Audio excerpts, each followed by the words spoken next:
Hello, everybody, and welcome to this Alas, majestic. poor Yorick. I knew him, Horatio. That's it, right? Yes. To be or not to be, that is the question. Why have we dropped frame?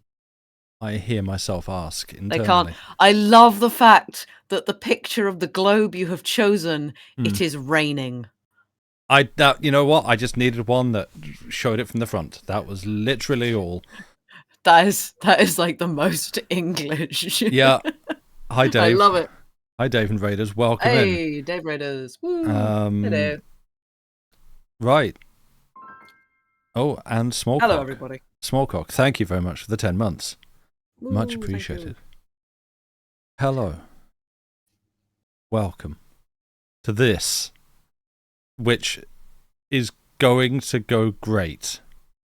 It's going to go absolutely fine. Nothing's going to go wrong. Yeah. I'm definitely not slightly high from highlighter fumes that you can still smell coming off the script that was being prepared about 5-10 minutes ago. Like, yeah, frantically. Lastminute.com.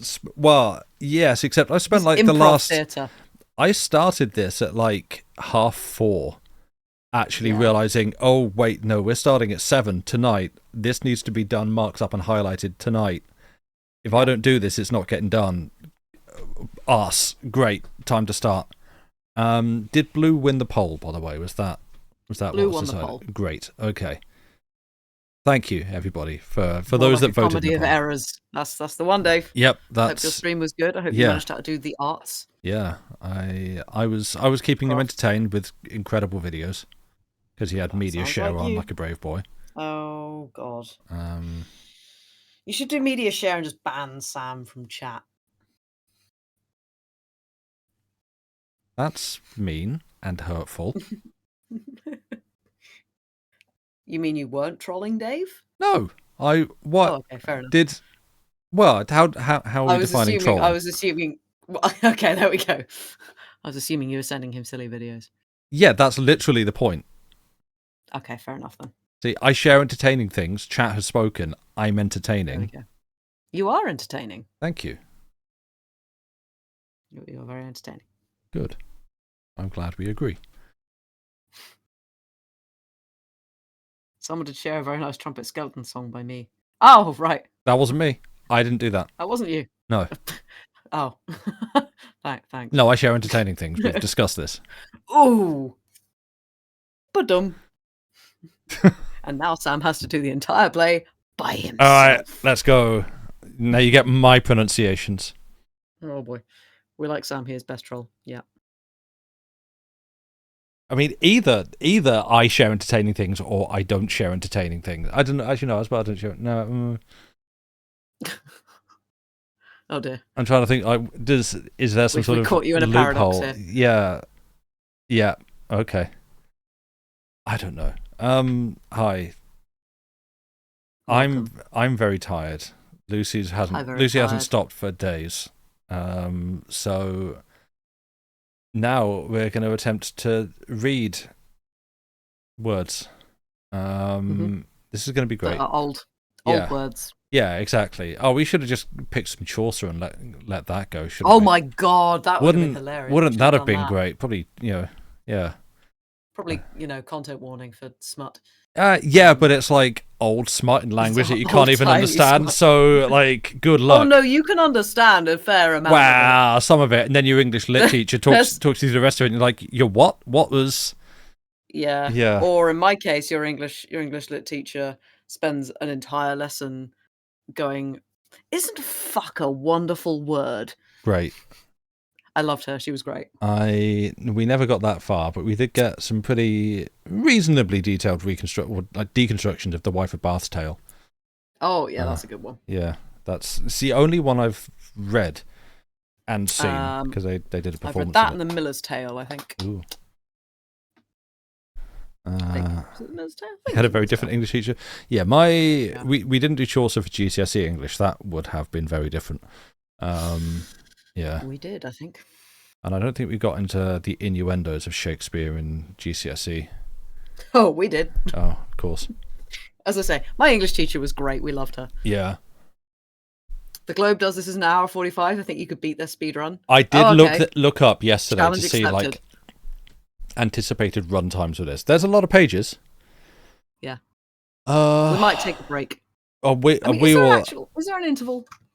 I would assume like it's 5 acts. So when's the interval? Yeah, like Bossum and Cicero come around and do a little musical number and throw peanuts at people, and then Yeah.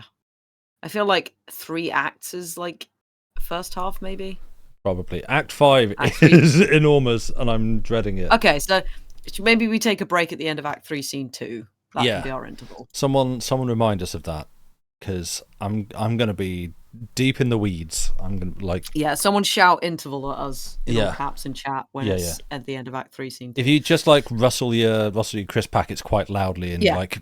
Just cough, stamp Sneeze. Your feet a little bit, get up, just like... Boo us. Yeah.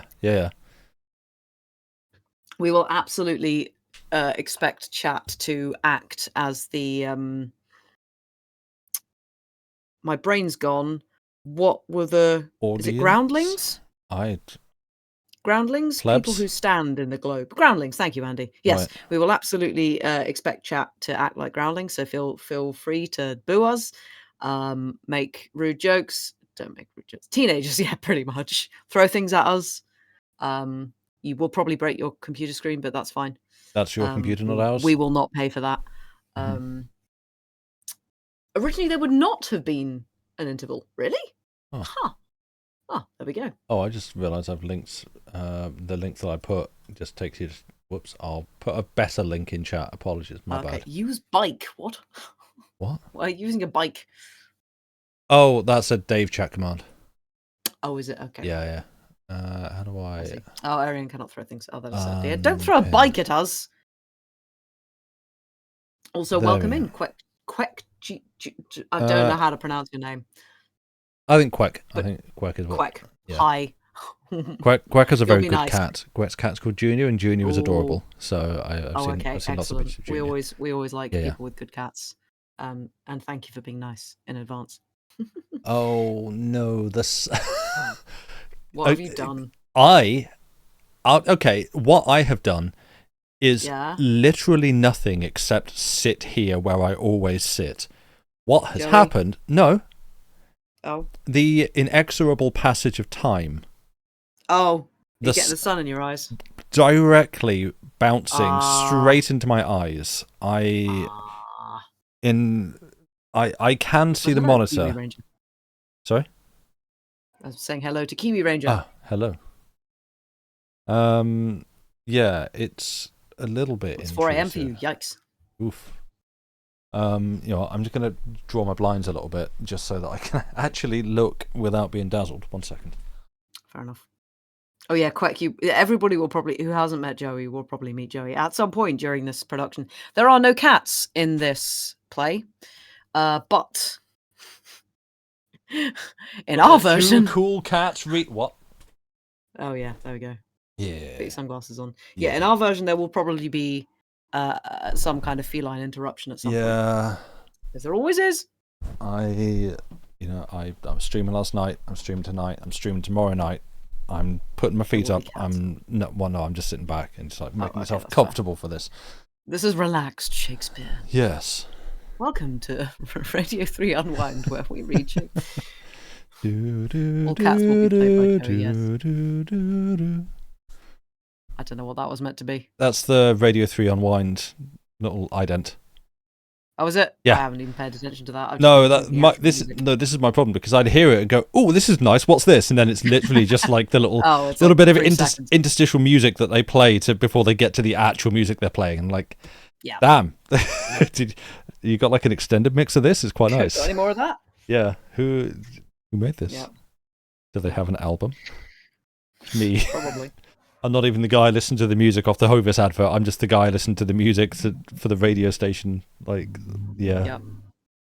Great. That's how classy and cultured I am. Should we carry on with this? Yeah. Should we Should we start this? Should we hit the bricks? Should we first of all do a little synopsis? Let's do a little synopsis. I'm gonna read the synopsis that is on the site. Sure. I think that's how they usually started the plays, with like someone coming on stage and telling I feel like it's probably good. You're gonna you're gonna need Why this. do I have loud motorbikes? What, sorry? This is to chat. You're gonna need this. We're gonna need this, but you're gonna need this too. Yeah. A Comedy of Errors is not necessarily the easiest to follow of Shakespeare's plays, especially if it is just read to you and not actually acted out. Because if it's acted out, it makes a lot more sense. We should have done Godot. Yeah. Oh yes, and we want to know the pronunciation of at least, well, I think just one word. Is it Ephesus or Ephesus? Okay, put Lucy or Sam. Lucy, Ephesus. Sam, Ephesus. Because my suggested pronunciation is Ephesus. Someone's going to say it's Ephesus. Ephesus is the town. Okay, you're right. Yes. Well done. 10 out of 10. Okay. Right, anyway. Set in the city of Ephesus, the Comedy of Errors concerns the farcical misadventures of two sets of identical twins. Many years earlier, the Syracusan merchant... They spelt it differently here. Was it Egon? Egon? Egon. Egon, yes. Because it's spelt without the A here, interestingly. Yeah, it is. It's infuriating. Yeah. Many years earlier, the Syracusan merchant Egon had twin sons, both named Antipholus, because he's an idiot. Why would you name your twin sons the same name? My son John and my other son John. John. Yeah. At their birth, he bought another pair of newborn twins. Both named Dromio as their servants. What is wrong with people? In a shipwreck, Egon lost his wife, one of his sons, and one of the Dromios. Egon's remaining son, Antipholus of Syracuse, and his servant, Dromio of Syracuse, come to Ephesus, where, unknown to them, their lost twins now live. The visitors are confused, obviously angered, or intrigued when local residents seem to know them. Similarly, Antipholus and Dromio of Ephesus run into puzzling reactions from the people they know, who have been dealing unwittingly with the Syracusans. Antipholus of Ephesus' wife bars him from his house. He is jailed after a jeweller claims he owes money on a gold chain he never received. When the four twins come together, all is finally resolved. In one last twist, their parents reunite as well. But I thought the mum was dead. It's basically The Parent Trap. Yeah, pretty much. Yeah. Fun fact, we have 3 excellent examples of Shakespeare writing down his own name, and he spelled it a different way each time, none of which was Shakespeare. This is true. I know, yeah. I know it's William. as well. It's always fun. Yeah. Will I am. Yeah. And yeah, we will not be attempting to affect an Ephesian or a, what was the other one? The Syracusan accent. So what we have done is, starting with the 2 sets of twins, one of us will be playing both Antipholuses, and the other will be playing both Dromios. Antipholi. And I, as you were reading that, I was thinking, would it actually have made more sense to have swapped those? So, like, one is Antipholus of Syracuse, the other is Dromio of Ephesus, and the other way around.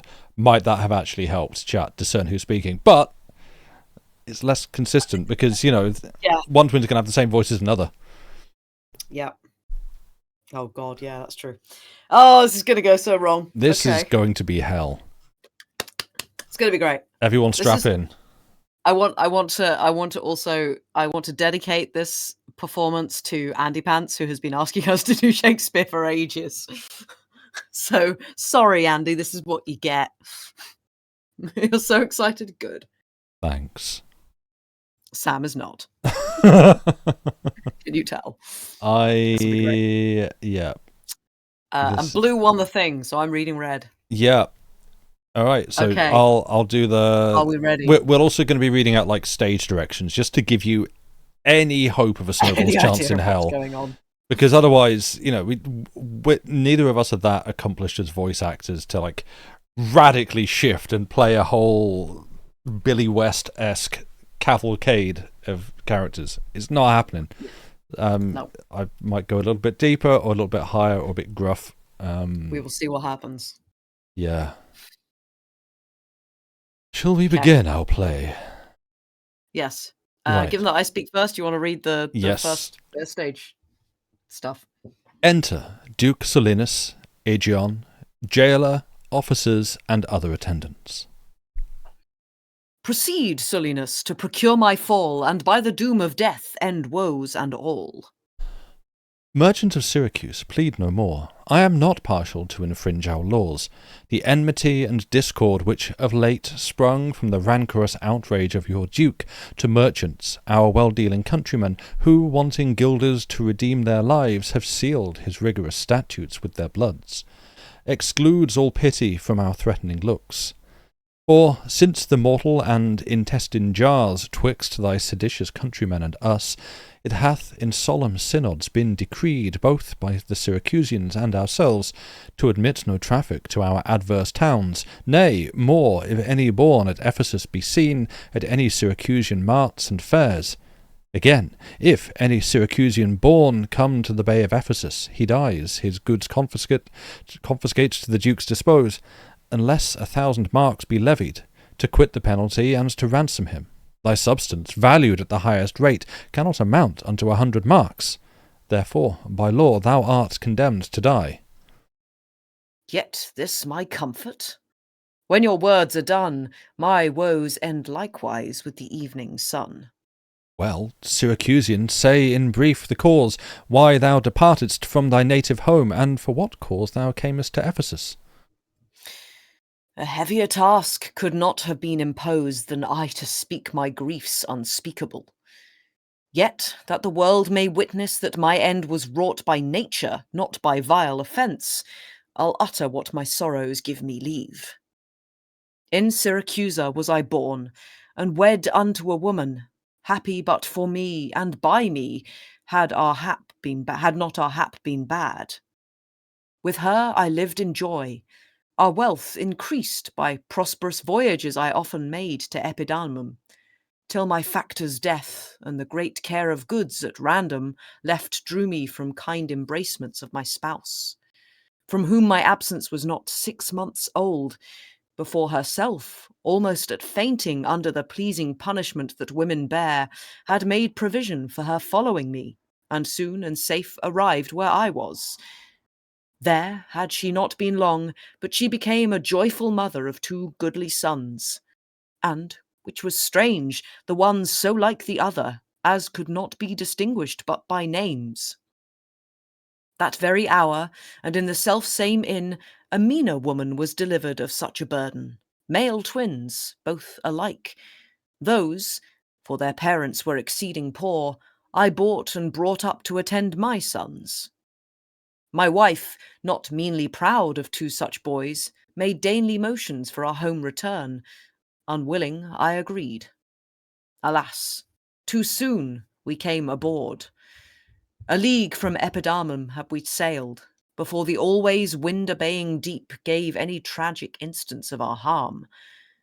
But no longer did we not retain much hope, for what obscured light the heavens did grant, did but convey unto our fearful minds a doubtful warrant of immediate death, which though myself would gladly have embraced, yet the incessant weepings of my wife, weeping before for what she saw must come, and piteous plainings of the pretty babes that mourned for fashion, ignorant what to fear, forced me to seek delays for them and me. And this it was, for other means was none. The sailors sought for safety by our boat, and then left the ship, then sinking ripe to us. My wife, more careful for the latter born, had fastened him unto a small spare mast, such as seafaring men provide for storms. To him one of the other twins was bound, whilst I had been like heedful of the other.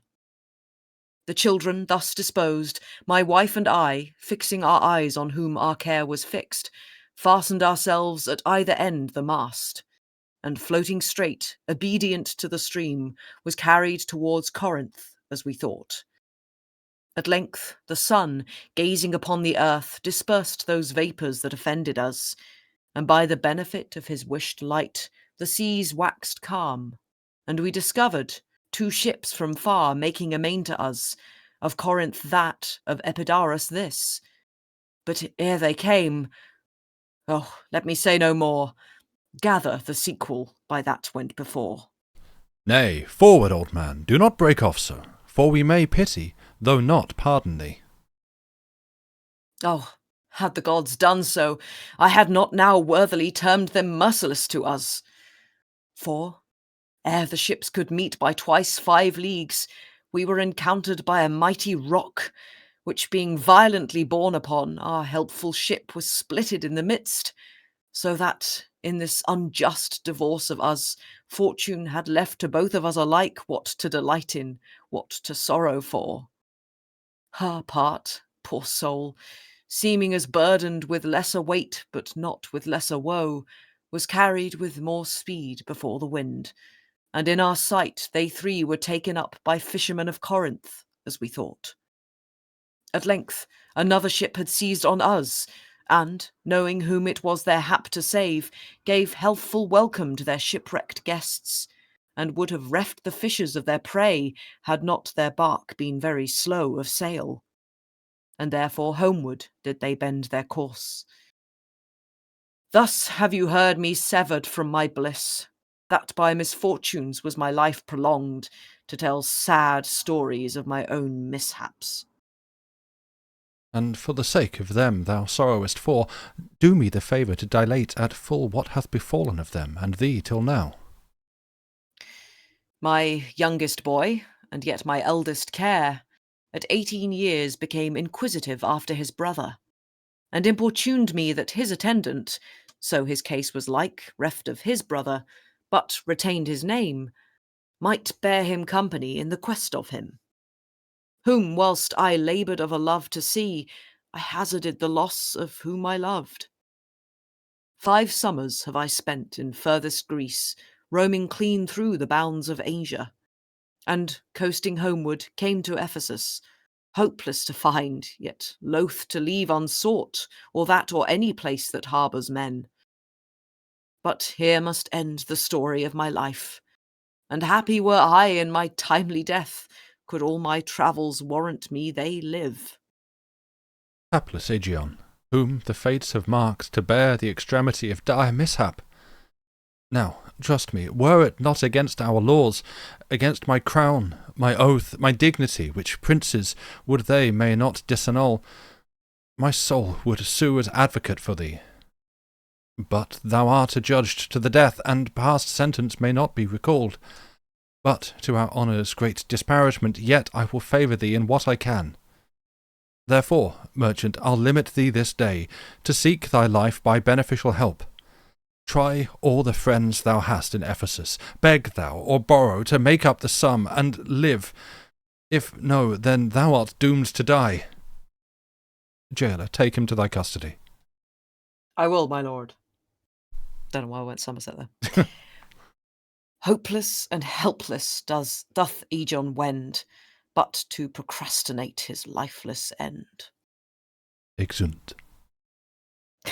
Exeunt. Act 1, Scene 2.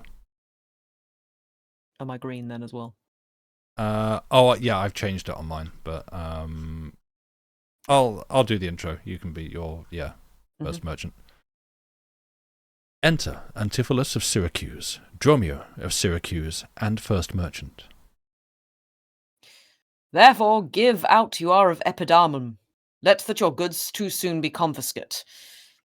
This very day a Syracusan merchant is apprehended for arrival here, and not being able to buy out his life according to the statute of the town, dies ere the weary sun set in the west.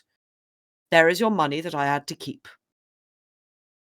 Go bear it to the centaur, where we host, and stay there, Dromio, till I come to thee. Within this hour it will be dinner time. Till that, I'll view the manners of the town, peruse the traders, gaze upon the buildings, and then return and sleep within mine inn. For long with travel I am stiff and weary. Get thee away. Many a man would take you at your word, and go indeed, having so good a mien. Exit. A trusty villain, sir, that very oft, when I am dull with care and melancholy, lightens my humour with his merry jests. What, will you walk with me about the town, and then go to my inn and dine with me? I am invited, sir, to certain merchants, of whom I hope to make much benefit. I crave your pardon.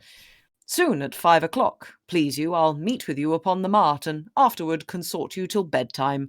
My present business calls me from you now. Farewell till then. I will go lose myself and wander up and down to view the city. Sir, I commend you to your own content. Exit. He that commends me to mine own content commends me to the thing I cannot get. I to the world am like a drop of water that in the ocean seeks another drop, who, falling there to find his fellow forth, unseen, inquisitive, confounds himself. So I, to find a mother and a brother in quest of them, unhappy, lose myself. Enter Dromio of Ephesus. Here comes the almanac of my true date. What now? How chance thou art returned so soon? Returned so soon? Rather approached too late. The capon burns, the pig falls from the spit. The clock hath strucken 12 upon the bell. My mistress made it 1 upon my cheek. She is so hot because the meat is so cold. The meat is cold because you come not home. You come not home because you have no stomach. You have no stomach, having broke your fast. But we that know what 'tis to fast and pray are penitent for your default today. Stop in your wind, sir. Tell me this, I pray, where have you left the money that I gave you? Oh, 6pence that I had a Wednesday last to pay the saddler for my mistress's crupper? The saddler had it, sir. I kept it not.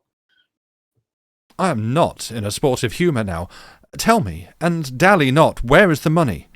We being strangers here, how darest thou trust so great a charge from thine own custody? I pray you, sir, as you sit at dinner, I from my mistress come to you in post. If I return, I shall be post indeed, for she will score your fault upon my my pate. Methinks your more, like mine, should be your clock, and strike you home without a messenger. Come, Dromio, come, these jests are out of season. Reserve them till a merrier hour than this. Where is the gold I gave in charge to thee? To me, sir? Why, you gave no gold to me. Come on, sir knave, have done your foolishness, and tell me thou hast disposed thy charge. My charge was but to fetch you from the mart home to your house, the Phoenix, sir, to dinner. My mistress and her sister stays for you.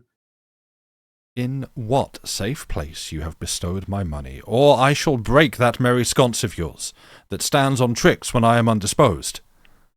Where is the 1,000 marks thou hadst of me? I have some marks of yours upon my pate, some of my mistress's marks upon my shoulders, but not 1,000 marks between you both. If I should pay your worship those again, perchance you will not bear them patiently. Thy mistress, Mark? What mistress, slave, hast thou? Your worship's wife, my mistress at the Phoenix. She that doth fast till you come home to dinner, and prays thee will hie you home to dinner. What? Wilt thou flout me thus unto my face, being forbid? There, take you that, sir knave. What mean you, sir? For God's sake, hold your hands. Nay, and you will not, sir. I'll take my heels. Exit. Upon my life, by some device or other, the villain is o'erwrought of all my money. They say this town is full of cozenage, as nimble jugglers that deceive the eye, dark-working sorcerers that change the mind, soul-killing witches that deform the body, disguised cheaters, prating mountebanks, and many such like liberties of sin. If it proves so, I will be gone the sooner. I'll to the centaur, to go seek this slave. I greatly fear my money is not safe. Exit. Act 2, Scene 1. Enter Adriana and Luciana. Neither my husband nor the slave returned, that in such haste I sent to seek his master. Sure, Luciana, it is 2 o'clock. Perhaps some merchant hath invited him, and from the mart he's somewhere gone to dinner? Good sister, let us dine and never fret. A man is master of his liberty. Time is their master, and when they see time, they'll go or come. If so, be patient, sister. Why should their liberty than ours be more? Because their business still lies out a door. Look, when I serve him so, he takes it ill. Oh, no, he is the bridle of your will. There's none but asses will be bridled so. Why, headstrong liberty is lashed with woe. There's nothing situate under heaven's eye but hath his bound, in earth, in sea, in sky. The beasts, the fishes, and the winged fowls are their male subjects and at their controls. Men more divine, the masters of all these, lords of the wide world and wild watery seas, endued with intellectual sense and souls of more preeminence than fish and fowls, are masters to their females, and their lords, then let your will attend on their accords. This servitude makes you to keep unwed. Not this, but troubles of the marriage bed. But were you wedded, you would bear some sway. Ere I learn love, I'll practise to obey. How if your husband starts some other where? Till he come home again, I would forbear. Patience unmoved. No marvel though she pause. They can be meek that have no other cause. A wretched soul bruised with adversity, we bid be quiet when we hear it cry.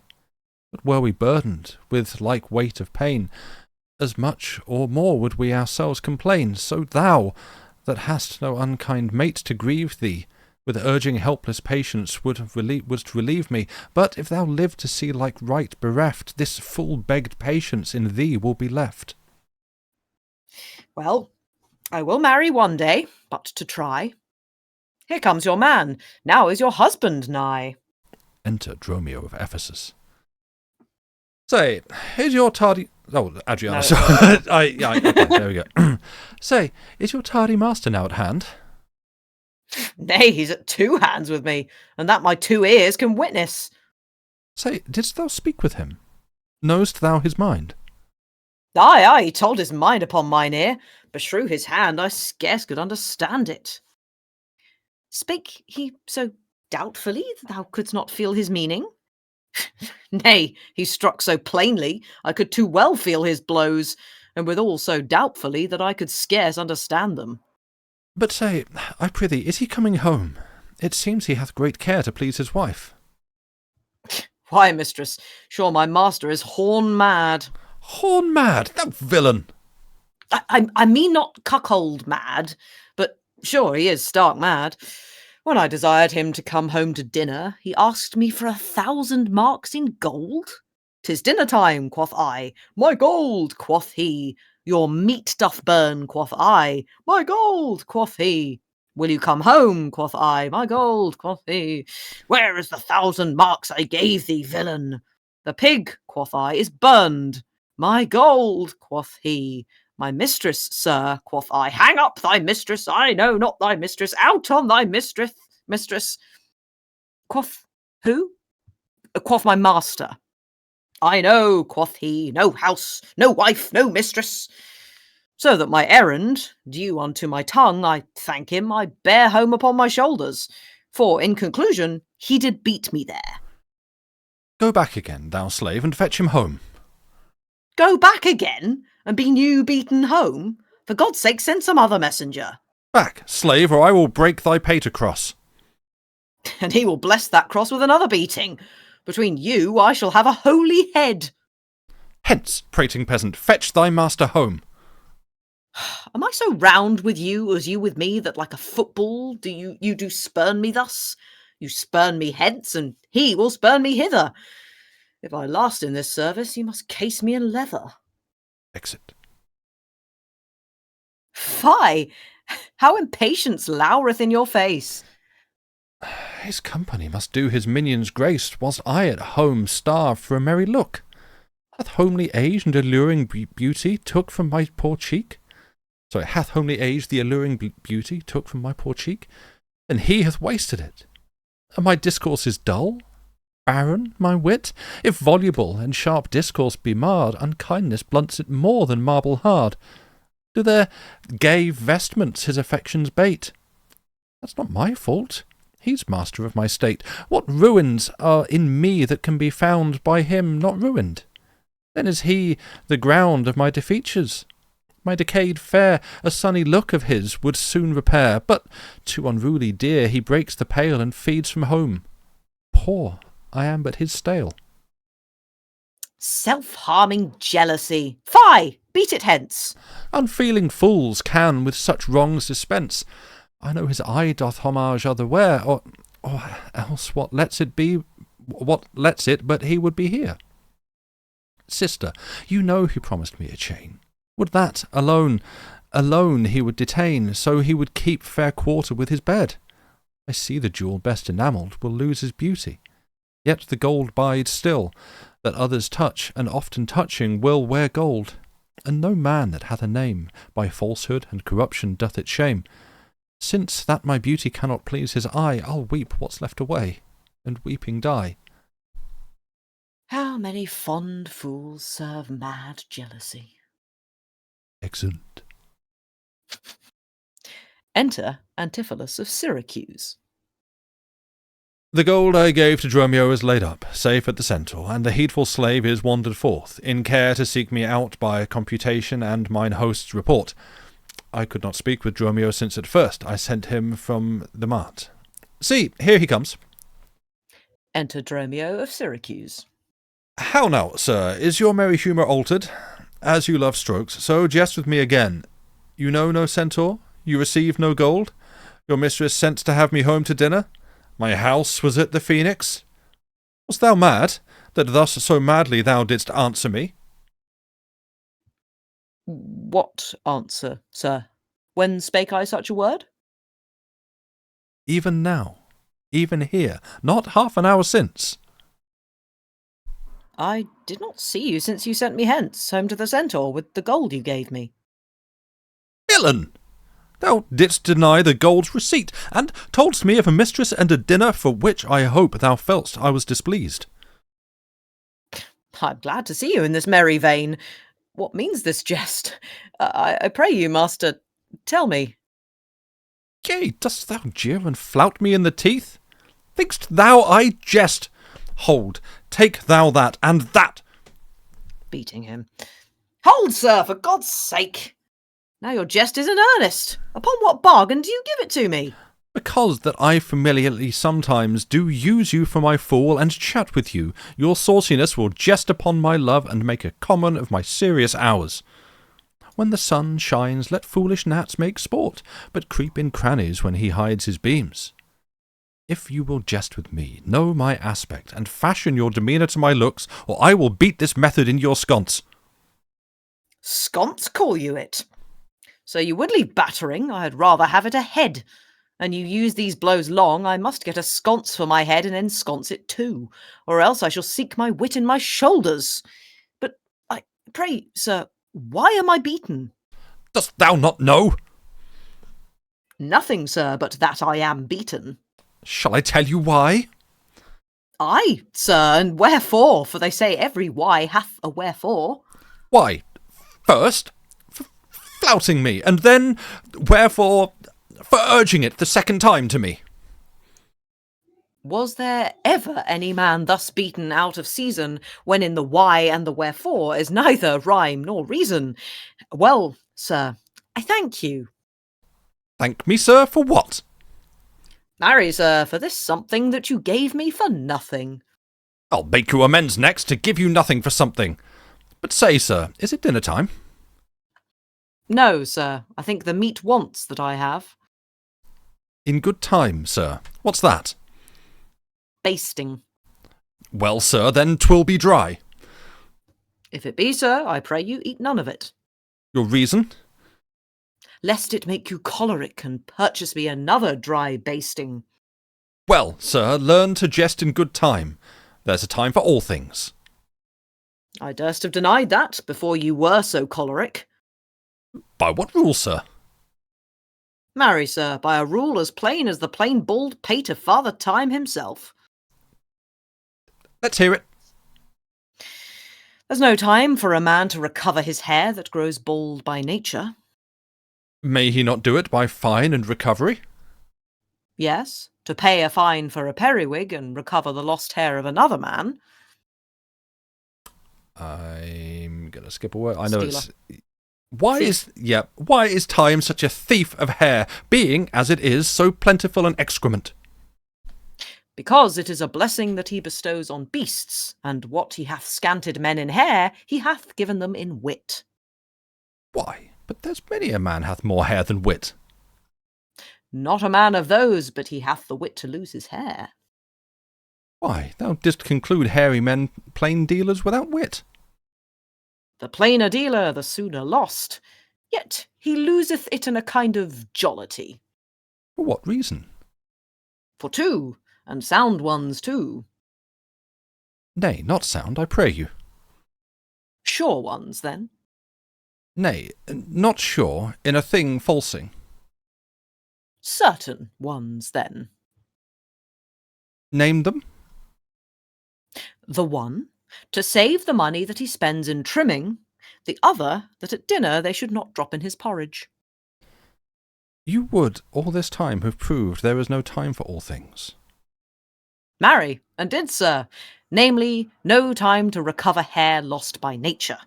But your reason was not substantial. Why there is no time to recover? Thus I mend it. Time himself is bald, and therefore to the world's end will have bald followers. I knew 'twould be a bald conclusion. But soft, who wafts us yonder? Enter Adriana and Luciana.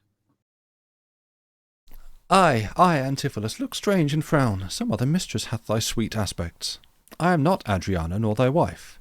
The time was once when thou unurged wouldst vow that never words were music to thine ear, that never object pleasing in thine eye, that never touch well welcome to thy hand, that never meat sweet savoured in thy taste, unless I spake, or looked, or touched, or carved to thee.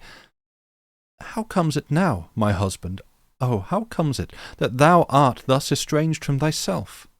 Thyself, I call it, being strange to me, that, undividable, incorporate, am better than thy dear self's better part. Ah, do not tear away thyself from me, for know, my love, as easy mayest thou fall a drop of water in the breaking gulf, and take unmingled that same drop again, without addition or diminishing, as take from me thyself, and not me too. How dearly would it touch me to the quick, shouldst thou but hear I were licentious, and that this body, consecrate to thee, by ruffian lust should be contaminate.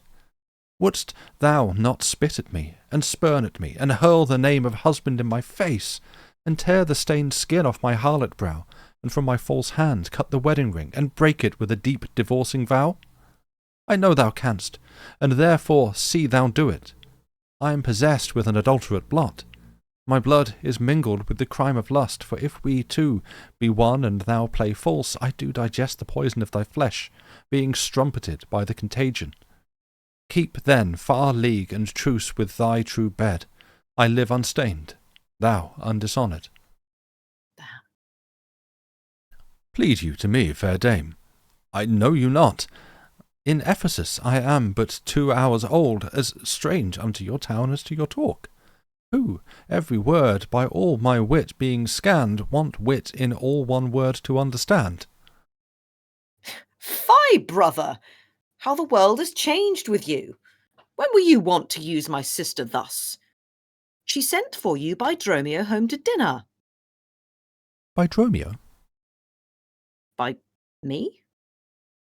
By thee, and this thou didst return from him, that he did buffet thee, and in his blows denied my house for his, me for his wife. Did you converse, sir, with this gentlewoman? What is the course and drift of your compact? I, sir? I never saw her till this time. Villain, thou liest, for even her very words didst thou deliver to me on the mart. I never spake with her in all my life. How can she thus then call us by our names, unless it be by inspiration? How ill agrees it with your gravity to counterfeit thus grossly with your slave, abetting him to thwart me in my mood? Be it my wrong you are from me exempt, but wrong not that wrong with a more contempt. Come, I will fasten on this sleeve of thine. Thou art an elm, my husband, I a vine, whose weakness, married to thy stronger state, makes me with thy strength to communicate. If aught possess thee from me, it is dross, usurping ivy, briar, or idle moss, who all for want of pruning, with intrusion infect thy sap and live on thy confusion. To me she speaks, she moves me for her theme. What, was I married to her in my dream? Or sleep I now, and think I hear all this? What error drives our eyes and ears amiss? Until I know this sure uncertainty, I'll entertain the offered fallacy.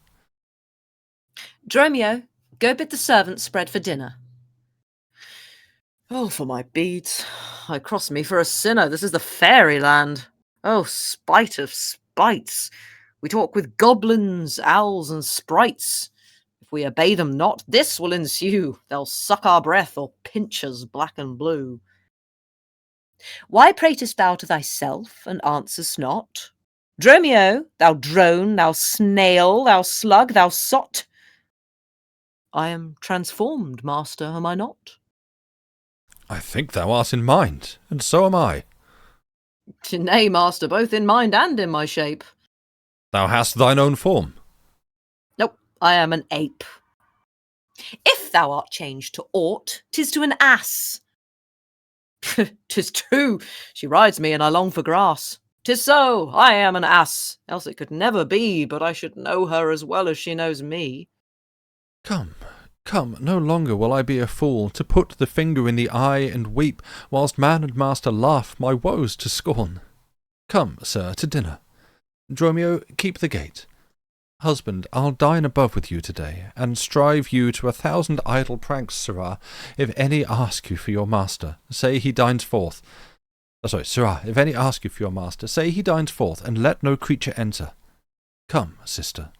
Dromio, play the porter well. Am I in earth, in heaven, or in hell? Sleeping or waking? Mad or well advised? Known unto these, and to myself disguised. I'll say as they say, and persevere so, and in this mist at all adventures go. Master, shall I be porter at the gate? Ay, and let none enter, lest I break your pate. Come, come, Antipholus, we dine too late. Exeunt. Act 3, Scene 1. Was it at the end of this? When were we going to... At the end of Act 3, we shall... Right. Yes. Yeah. The end, Act 3, Scene 2, we take a break. Enter Antipholus of Ephesus. Ephesus, the other one. Dromio of Ephesus, also the other one. Angelo and Balthazar. They will have the same voices. Yeah. Good Signor Angelo, you must excuse us all. My wife is shrewish when I keep not ours. Say that I lingered with you at your shop to see the making of her carcanet, and that tomorrow you will bring it home. But here's a villain that would face me down. He met me on the mart, and I beat him, and charged him with 1,000 marks in gold that I did deny my wife and house.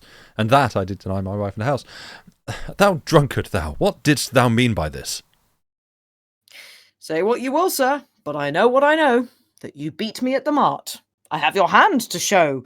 If the skin were parchment, and the blows you gave were ink, your own handwriting would tell you what I think. I think thou art an ass. Marry, so it doth appear by the wrongs I suffer and the blows I bear. I should kick, being kicked, and being at that pass, you would keep from my heels and beware of an ass. You're sad, Signor Balthazar. Pray God our cheer may answer my good will and your good welcome here. I hold your dainties cheap, sir, and your welcome dear. Oh, Signor Balthazar, either at flesh or fish, a table full of welcome makes scarce one dainty dish. Good meat, sir, is common, that every churl affords. And welcome more common, for that's nothing but words. Small cheer and great welcome makes a merry feast. Aye, to a thieving host and more sparing guest. But, though my Kate be mean, take them in good part. Better cheer may you have, but not with better heart. But, soft, my door is locked. Go bid them let us in. Maud, Bridget, Marion, Cecil, Gillian, Gin. Mome, malt horse, capon, coxcomb, idiot, patch. Either get thee from the door or sit down at the hatch. Dost thou conjure for wenches, that thou call'st for such store when one is too many? Go get thee from the door. What patches made our porter? My master stays in the street. Let him walk from whence he came, lest he catch cold on's feet. Who talks within thee there? Ho, open the door. Right, sir, I'll tell you when, and you tell me wherefore. Wherefore? For my dinner. I have not dined today. Nor today here you must not. Come again when you may. What art thou that keepest me out from the house I owe? The porter for this time, sir, and my name is Dromio. Oh, villain, thou hast stolen both mine office and my name.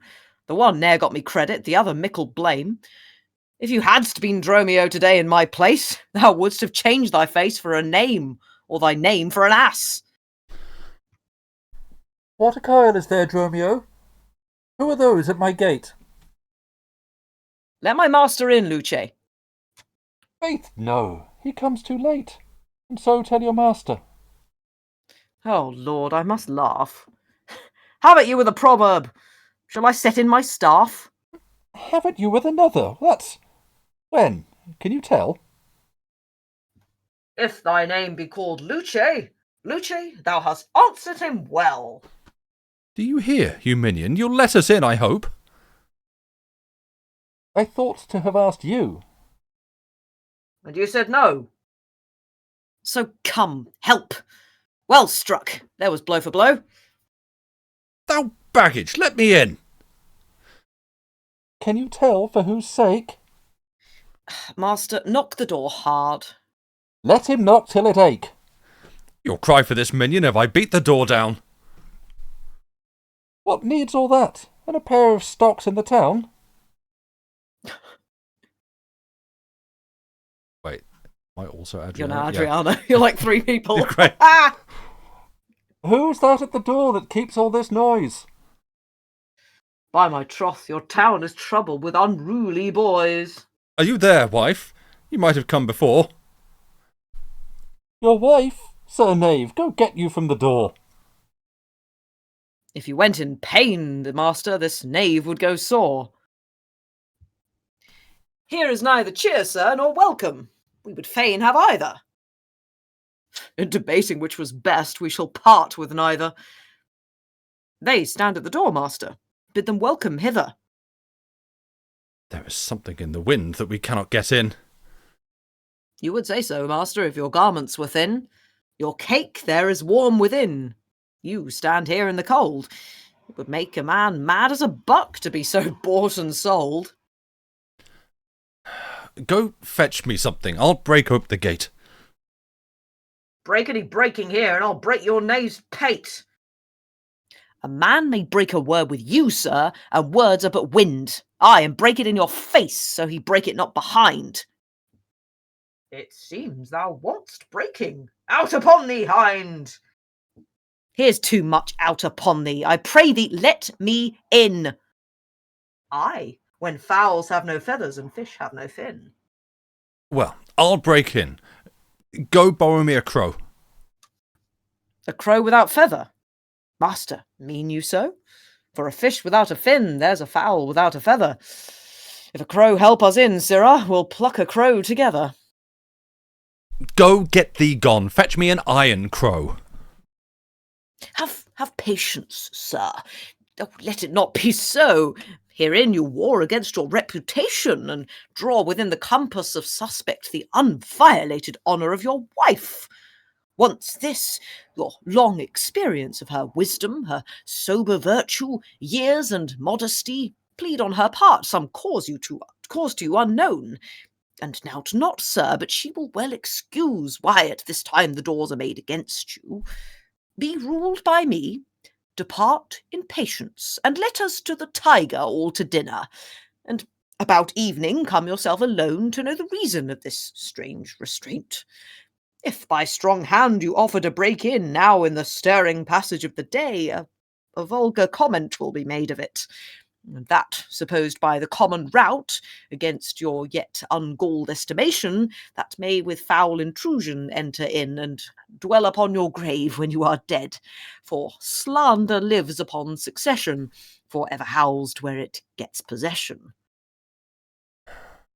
You have prevailed. I will depart in quiet, and, in despite of mirth, mean to be merry. I know a wench of excellent discourse, pretty and witty, wild and yet too gentle. There will we dine. This woman that I mean, my wife, but I protest, without desert, hath oftentimes upbraided me withal. To her we will go to dinner. To Angelo? Get you home, and fetch the chain. By this I know 'tis made. Bring it, I pray you, to the Porpentine, for there's the house. That chain will I bestow, be it for nothing but to spite my wife. Upon mine hostess there, good sir, make haste. Since mine own doors refuse to entertain me, I'll knock elsewhere to see if they'll disdain me. I'll meet you at that place some hour hence. Do so. This jest shall cost me some expense. Excellent. That's you. Enter Luciana and Antipholus of Syracuse. The other one. Yeah. And may it be that you have quite forgot a husband's office? Shall, Antipholus, even in the spring of love thy love springs rot? Shall love in building grow so ruinous?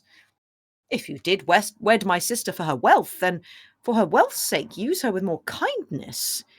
Or if you like elsewhere, do it by stealth. Muffle your false love with some show of blindness. Let not my sister read it in your eye. Be not thy tongue thine own shame's orator.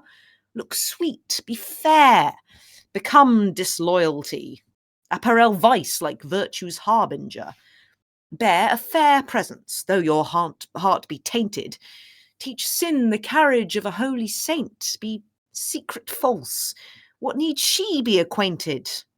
What simple thief brags of his own attaint? 'Tis double wrong to truant with your bed, and let her read it in thy looks at board.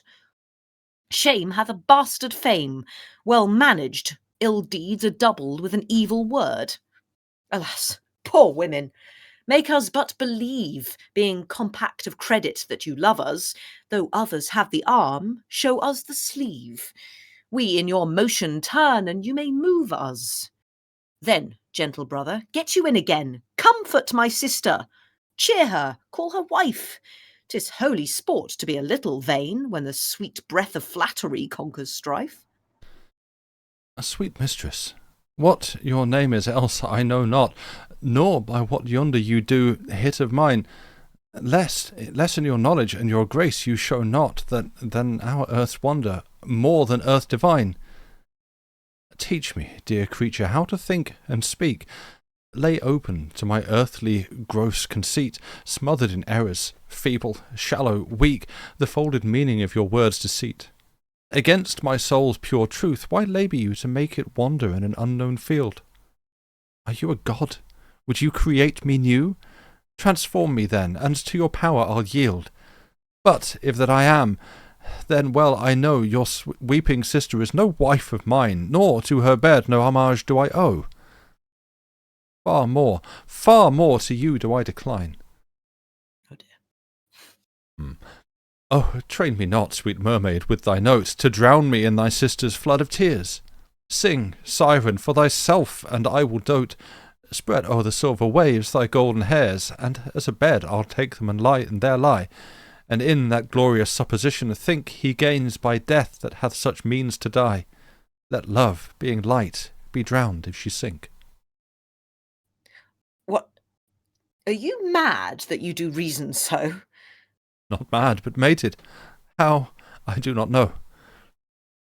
It is a fault that springeth from your eye. For gazing on your beams, fair sun, being by. Gaze where you should, and that will clear your sight. As good to wink, sweet love, as look on night. Why call you me love? Call my sister so. Thy sister's sister. That's my sister. No, it is thyself, mine own self's better part. Mine eye's clear eye, my dear heart's dearer heart, my food, my fortune and my sweet hope's aim, my soul earth's heaven and my heaven's claim. All this my sister is, or else should be. Call thyself sister sweet, for I am thee will I love, and with thee lead my life. Thou hast no husband yet, nor I no wife. Give me thy hand. Oh, soft air, hold you still. I'll fetch my sister to get her goodwill. Exit. Enter Dromio of Syracuse. Oh, well, sure. Yeah. Whatever. Why, how now, Dromio? Where runst thou so fast? Do you know me, sir? Am I Dromio? Am I your man? Am I myself? Thou art Dromio, thou art my man, thou art thyself. I am an ass, I am a woman's man, and besides myself. What woman's man? And how besides thyself? Besides thyself? Marry, sir, besides myself, I am due to a woman, one that claims me, one that haunts me, one that will have me. What claims lays she to thee? Marry, sir, such claim as you would lay to your horse, and she would have me as a beast. Not that I, being a beast, she would have me, but that she, being a very beastly creature, lays claim to me. What is she? A very reverent body. Ay, such a one as a man may not speak of without he say, Sir Reverence. I have but lean luck in the match, and yet she is a wondrous fat marriage. How dost thou mean a fat marriage? Marry, sir, she's the kitchen wench and all grease, and I know not what to use to put her but to make a lamp of her, and run from her by her own light. I warrant her rags and the tallow in them will burn a Poland winter. If she lives till doomsday, she'll burn a week longer than the whole world.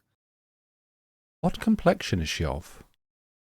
Swart like my shoe, but her face nothing half so clean kept. For why, she sweats, a man may go over shoes in the grime of it. That's a fault that water will mend. No, sir, 'tis in grain. Noah's flood could not do it. What's her name? Nell, sir. But her name and 3/4, that's an L and 3/4, will not measure her from hip to hip. Then she bears some breadth. No longer from head to foot than from hip to hip. She is spherical, like a globe. I could find out countries in her. In what part of her body stands Ireland? Marry, in her buttocks. I found it out by the bogs. Where's Scotland? I found it by the Baroness, hard in the palm of the hand. Where France? In her forehead, armed and reverted, making war against her heir. Where England? I looked for the chalky cliffs, but I could find no whiteness in them. But I guess it stood in her chin, by the salt ruin that ran between France and it. Where Spain? Faith, I saw it not, but I felt it hot in her breath.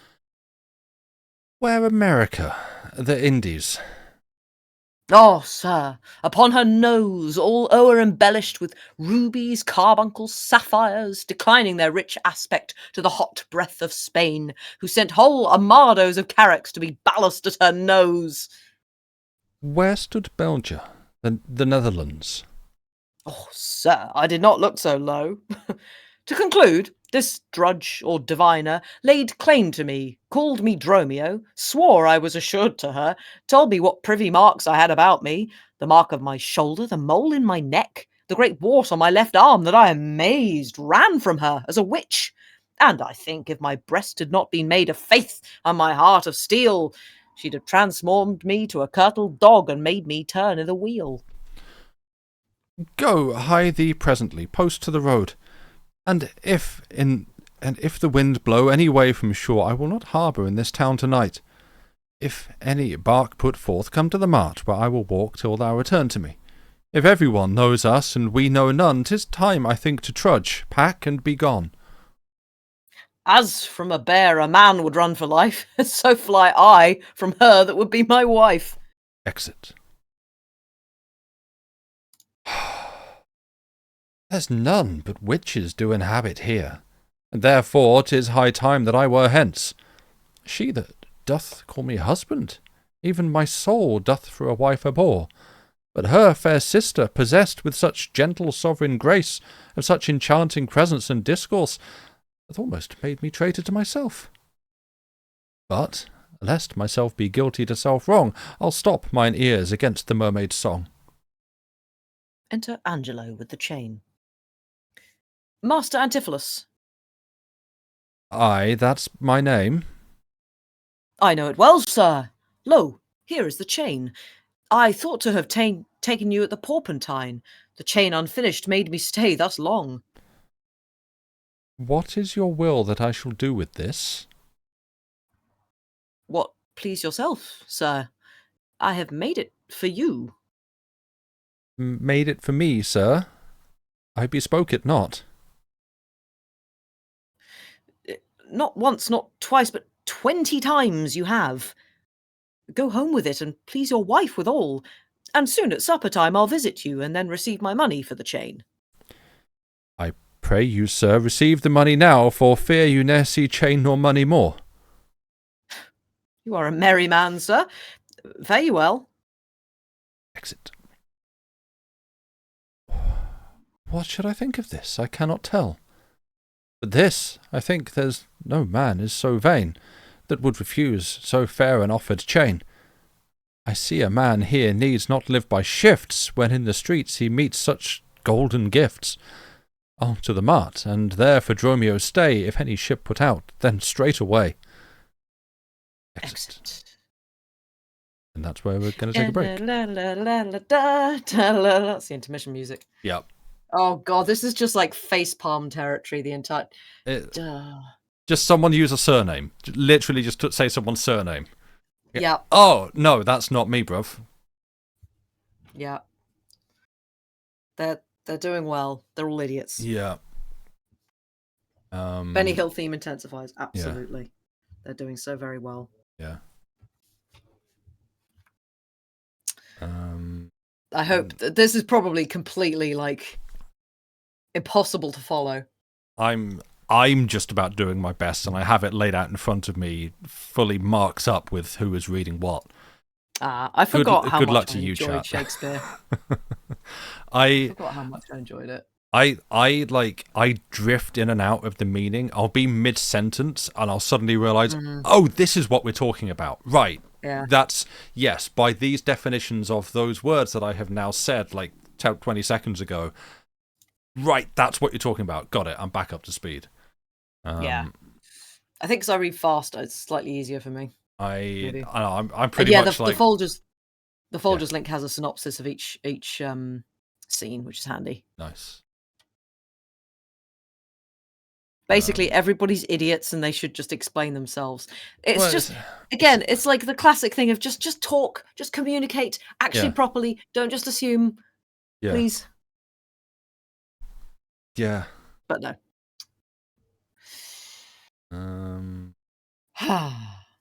Right. Well, we're going to take a break. Should we make it a 10-minute? Yeah, let's make it a 10-minute break. I think we need to recover. Yeah, I need to go drink some water. Right. So yeah, we're gonna take a break. You know what to do.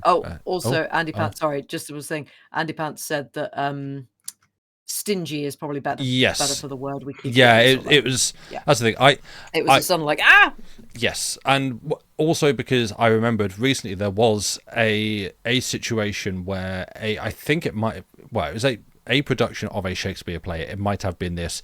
Use that word as written, and someone in the audience heard it, misheard it, was like, hey, you could change that to another word, and there was like a big row ensued. And it's like, yeah, I know that word as the definition of that word is like, well, stingy, miserly, thieving, that sort of thing. But it audibly it sounds a little bit too close to a word that you don't say, and so I was like, quick, think up a way to redefine. So yeah. Are we on track to finish faster than the globe? Probably not. Yeah. Although, mind you, we don't have to do any stage business, so maybe that is true. Yeah. Traditions around Shakespeare, and people get touchy if you start changing the text. And yeah, that's the thing. It's the whole like traditionalist versus maybe we could just change literally one word that doesn't change anything else about the play at all. You just use a word that doesn't sound like something, and I think it's fine to change words. Yeah, I'm okay with it as long as you're not like wholesale rewriting things to change meanings. Like, yeah, it's fine to do that. But yeah, we're gonna take a 10-minute break, and you get to do the same thing. Just funnily enough. So, yeah, see you back here in 10 minutes. Yeah. Stretch your fluids, rotate your limbs. All the things. Yeah, you don't think it's an issue, just to be clear? No, I know. That's cool. Well, I figured, yeah, we're all on the same page. Yeah. So, yes, see you in 10 minutes, friends. Bye for now. Yeah, bye for now. Bye.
we're back. Hello. And look, what's this? We're on the stage now. Ha ta ta ta ta. It's like, yeah. Oh, I see. Yeah. Right. I see. There's me thinking you'd just do our floating heads, but no. You had to commit to the bit. I had another couple of seconds. I could, commit to the bit, as in take 30 seconds to draw a quick PNG outline of a vaguely recognizable human form. Okay, yeah, you do that. Great. Incredible. Yeah, that it's not. Yeah, at least We've we're not sort of got double shoulders going on though. Look. What happens if you move us down a little bit? What? Oh, right. Oh, I see. I see what you mean. See? Right. Yeah. Next year, animations, no. Oh, we do not have the skill for that. And also, we're not asking Arian to do that because... You mean like that? Oh, yeah, that works, actually. Yeah, I can... Production value on the stream gets better every year. Oh, yeah, you bet. Yeah. I mean, I do still have grand plans that I... oh, yeah, you do. I know that literally all that I need to do is just spend like a week learning the thing that I need to learn, and I would be able to make it. I know that. But also asking me to focus on a task for half an hour, let alone a week, is difficult. Mm-hmm. It's apparently International Cat Day today. I also know that it is... actually? According to the picture of the cat at the bottom of Windows 11 there, it's also 808 Day, where we celebrate the drum machine that was so influential, has been so influential to music. Oh. Because it's the 8th of August. 808 Day. That is true. Yep. So DJs will be playing all kinds of music made with that. It's a very distinctive sound. Once you hear it, it's like, oh, right, that's why all the music that I listen to from that particular era sounds like that. Kidnap Joey, and I can't have him back until I learn the thing. There's an even chance you might just get stuck with a cat with too much hair. Or Joey will not take kindly. Well, I mean, Joey would not take kindly to being kidnapped anyway. Yeah, you'd also will just be scratched to death. Yeah, he will tunnel his way out through anything that is in his way, including anything and anyone. Yeah, furniture, walls, people. Yeah. So. And he's very sharp. Also, Angelina, I saw you say you're not going to be able to catch the end of this because you have to go to therapy, but that's completely fine. Go win at therapy. A perfectly normal thing to expect to do. Yeah. Oh, boy. Trick is you have to get your brain to conveniently hyper-focus on the thing you want to learn about. Yeah, Sam hasn't worked that one out yet. Well, no, I haven't learned how to control it and to, like, channel it into a task. The only thing that I have found so far that really, like, affects that is irony. If I'm doing something earnestly... If you're doing something ironically, it's fine. Like, just the silly little thing that I made and sent to you earlier. If I were actually trying... If someone had asked me to do that, I could not have done it. But because it's like, that's a silly idea. Yeah, can I do that? I will give it a fair crack to learn those skills. Yeah.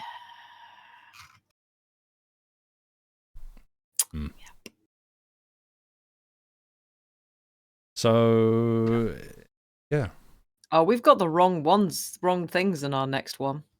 Have we? Yeah. Have I done the You're colours? All the Antipholus. You've done the colours all the way around. You're the Antipholuses, and I'm the Dromios. That's okay. I can work out the names. We can work out the names. Yeah, now I'm just worrying how... What about Act 4, I feel like... But we now know that... Yeah, this is fine. Are these just all ran the wrong way now? Yeah, I guess. No, Adriana and Luciana isn't. Great. Oh, they're all the Dromios are now wrong as well. You've just done them all blue. It's fine. We can work it out. No, I'm going to struggle so much with this. Okay. When does you are Antipholuses, and I am Dromios. Right. Which we've been doing throughout. Yeah. So just go on the name. Yeah, and then it swaps back for Act 5. Incredible. So I just completely biffed it for Act 4, apparently. Biffed for Act 4. And I'm Angelo. How? And you can be second merchant. Okay, but saying this... And I'll be officer. Saying this does not help. Because That's I'm not going to remember I can just this. go you when it's you. How about that? That's incredible. Yeah, that's great. Yeah. Fantastic theatre, chat. This is what you get. Yeah, my copy was highlighted wrong. I've learned the wrong part. How? But Act 4, Scene 2 is correct. No, it's not. The Dromio is wrong in that. It's fine. We'll work it out. We'll be fine. Yeah, but should we not do that before we try? We'll work it out live. Yeah, you're just Antipholus. Yeah, it's just Act 4, I think. Okay, we'll see. If you want to press ahead, let's go. Is Act 5 right? Probably Act 5's not. right.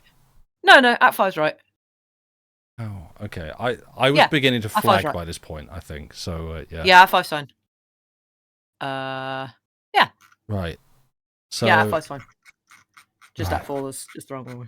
So I'll just. Your Antipholus is. And Angelo. No, I'm Angelo. Right. You did that right. I've been Angelo previously. Great. I'm Dromio and Angelo. You're Antipholus, and I guess maybe the second merchant. And I'll be the officer as well then. There's only a couple of lines of him anyway. We can work this out. We'll be fine. Yeah. You are Antipholus. Right. Antipholus and second merchant. Yes. Great. In this scene. Yes. That's all you need for this scene. And I am Dromio. Yes. All right. Got it? We good? Yeah. No, not even a little. I have been Angelo previously could also be a trans line. That is very true. Yeah. Right. Who is officer? There's officer in this as well. I'll be officer. Also, right. Okay. We'll do it live. Exactly. Yeah. Freestyle it. Yeah. I mean, this feels in the spirit of, Yeah, theatre, right? they usually stopped in the middle and realised that they both learned the wrong parts. In the interval, I'm sure they did. Yeah. They didn't have intervals, I know. No. Great. Let's do this. Okay. We've just had back on stage. Yay! Woo! Excellent. Woo. Your second merchant. So, Act 4, Scene 1. Enter second merchant, Angelo, and an officer. You know, since Pentecost the sum is due, and since I have not much importuned you, nor now I had not, but that I am bound to Persia, and want guilders for my voyage, therefore make present satisfaction, or I'll attach you by this officer. Even just the sum that I do owe to you is growing to me by Antipholus, and in the instant that I met with you, he had of me a chain. At 5 o'clock I shall receive money for the same. Please, if you walk with me down to his house, I will discharge my bond and thank you too. Enter Antipholus of Ephesus and Dromio of Ephesus from the courtesan's officer. That labour may you save. See where he comes. Oh no. While I go to the goldsmith's house, go thou and buy a rope's end. That will I bestow among my wife and her confederates for locking me out of my doors by day. But soft, I see the goldsmith. Get thee gone, buy thou a rope and bring it home to me. I buy £1,000 a year. I buy a rope. Exit. A man as well holp up. Holp? Yep. A man as well holp up that trusts to you. I promised your presents and the chain, but neither chain nor goldsmith came to me. Belike you thought our love would last too long if it were chained together, and therefore came not.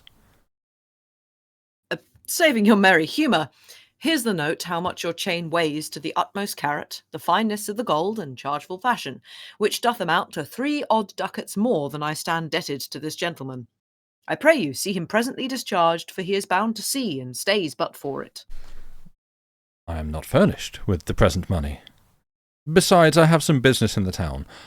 Good signor, take the stranger to my house, and with you take the chain, and bid my wife disburse the sum on the receipt thereof. Perchance I will be there as soon as you. Then you will bring the chain to her yourself? No, bear it with you, lest I come not time enough. Well, sir, I will. Have you the chain about you? And if I have not, so I hope you have. Or else you may return without your money. Nay, come, I pray you, sir, give me the chain. Both wind and tide stays for this gentleman, and I to blame have held him here too long. Good Lord, you use this dalliance to excuse your breach of promise to the Porpentine. I should have chid you for not bringing it, but, like a shrew, you first begin to brawl. Me? Yeah. Your house steals on. I pray you, sir, dispatch. You hear how he importunes me? The chain. Why, give it to my wife and fetch your money. Come, you know I gave it to you even now. Either send the chain or send me by some token. Aye! Now you run this humour out of breath. Where's the chain? I pray you, let me see it. Sorry. My business cannot brook this dalliance. Good sir, say whether you will answer me or no. If not, I'll leave him to the officer. I answer you? What should I answer you? The money that you owe me for the chain. I owe you none till I receive the chain. You know I gave it to you half an hour since. You gave me none. You wrong me much to say so. You wrong me more, sir, in denying it. Consider how it stands upon my credit. Officer, arrest him at my suit. I do, and charge you in the Duke's name to obey me. This touches me in reputation. Either consent to pay this sum for me, or I attach you by this officer. Consent to pay thee that I never had. Arrest me, foolish fellow, if thou darest. Here is thy fee. Arrest him, officer. I would not spare my brother in this case if he should scorn me so apparently. I do arrest you, sir. You hear the suit? I do obey thee till I give thee bail. But, sirrah, you shall buy this sport as dear as all the metal in your shop will answer. Sir, I will have law in Ephesus, to your notorious shame. I doubt it not. Enter Dromio of Syracuse from the bay. Master, there is a bark of Epidamum that stays till but her owner comes aboard, and then, sir, she bears away. Our fraughtage, sir, I have conveyed aboard, and I have bought the oil, the balsamum, and aquavitae.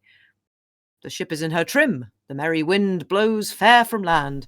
They stay for naught at all, but for their owner, master, and yourself. How now? A madman? Why, thou peevish sheep, what ship of Epidamnum stays for me?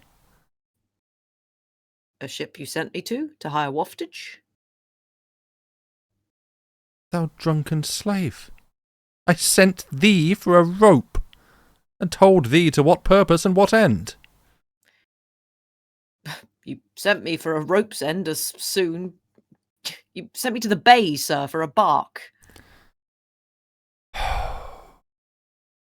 I will debate this matter at more leisure, and teach your ears to list me with more heed. To Adriana, villain, hie thee straight. Give her this key, and tell her at the desk that's covered o'er with Turkish tapestry there is a purse of ducats. Let her send it. Tell her I am arrested in the street, and that shall bail me. Hie thee, slave, be gone. On, officer, to prison till it come. Excuse me. Right. Excellent second merchant, Angelo, officer, and Antipholus of Ephesus. To Adriana? That is where we dined, where Dowsabel did claim me for her husband. She is too big, I hope, for me to compass. Thither I must, although against my will, for servants must their masters' minds fulfill. Exit. Enter Adriana and Luciana. This is correct. Right. You are Adriana. Okay. I am Luciana. But then Dromio is wrong. But we know that. Luciana, did he tempt thee so? Mightst thou perceive austerely in his eye that he did plead in earnest? Yea or no? Looked he or red or pale, or sad or merrily? What observation madest thou in this case of his heart's meteors tilting in thy face? First, he denied you had in him no right. He meant he did me none, the more my spite. Then swore he was a stranger here. And true he swore, though yet forsworn he were. Then I pleaded for you. And what said he? That love I begged for you, he begged of me. With what persuasion did he tempt thy love? With words that in an honest suit might move. First he did praise my beauty, then my speech. Didst speak him fair? Have patience, I beseech. I cannot, nor I will not. Hold me still. My tongue, though not my heart, shall have his will. He is deformed, crooked, old, and sere, ill-faced, worse-bodied, shapeless everywhere. Vicious, ungentle, foolish, blunt, unkind, stigmatical in making, worse in mind. Who would be jealous, then, of such a one? No evil lost is wailed when it is gone. But I think him better than I say, and yet would herein others' eyes were worse. Far from her nest the lapwing cries away. My heart prays for him, though my tongue do curse. Enter Dromio of Syracuse. Here, go, the desk, the purse. Sweet, now make haste. How hast thou lost thy breath? By running fast. Where is thy master, Dromio? Is he well? No, he's in Tartar limbo, worse than hell. A devil in an everlasting garment hath him, one whose hard heart is buttoned up with steel, a fiend, a fury, pitiless and rough, a wolf, nay, worse, a fellow all in buff, a back-friend, a shoulder-clapper, one that countermands the passages of alleys, creeks, and narrow lands, a hound that runs counter and yet draws Dryfoot well, one that before the judgment carries poor souls to hell. Why, man, what is the matter? I do not know what is the matter. He is rested on the case. What, is he arrested? Tell me at whose suit? I know not at whose suit he is arrested well, but he's in a suit of buff which rested him, that I can tell. Will you send him Mistress Redemption, the money in his desk? Go fetch it, sister. Exit Luciana. This I wonder at, that he, unknown to me, should be in debt. Tell me, was he arrested on a band? Not on a band, but a stronger thing. A chain, a chain! Do you not hear it ring? What, the chain? No, the bell. 'Tis time that I were gone. It was 2 ere I left him, and now the clock strikes 1. The hour's come back. That did I never hear. Oh, yes, if any hour meet a sergeant that turns back for very fear. As if time were in debt. How fondly dost thou reason? Time is a very bankrupt, and knows more than he's worth to season. And he's a thief, too. Have you not heard men say that time comes stealing on by night and day? If time be in debt and theft, and a sergeant in the way, had he not reason to turn back an hour in a day? Re-enter Luciana with a purse. Go, Dromio, there's the money. Bear it straight, and bring thy master home immediately. Come, sister, I am pressed down with conceit. Conceit, my comfort and my injury. Excellent. And this we need to switch, because you're Antipholus. Great. Enter Antipholus of Syracuse. There's not a man I met but doth salute me, as if I were their well-acquainted friend, and every one doth call me by my name. Some tender money to me, some invite me, some give me thanks for kindnesses, some offer me commodities to buy. Even now a tailor called me in his shop, and showed me silks that he hath bought for me, and therewithal took measure of my body. Sure, these are but imaginary wiles, and Lapland sorcerers inhabit here. Enter Dromio of Syracuse. Master, here's the gold you sent me for. What, have you got the picture of old Adam new apparelled? What gold is this? What Adam dost thou mean? Not that Adam that kept the paradise, but that Adam that keeps the prison. He that goes in the calf skin that was killed for the prodigal. He that came behind you, sir, like an evil angel, and bid you forsake your liberty. I understand thee not. No? Why, 'tis a plain case. He that went like a bass viol in a case of leather. The man, sir, that when gentlemen are tired gives them a sob and rests them. He, sir, that takes pity on decayed men and gives them suits of durance. He that sets up his rest to do more exploits with his mace than a morris pike. Thou meanest an officer? Ay, sir, the sergeant of the band.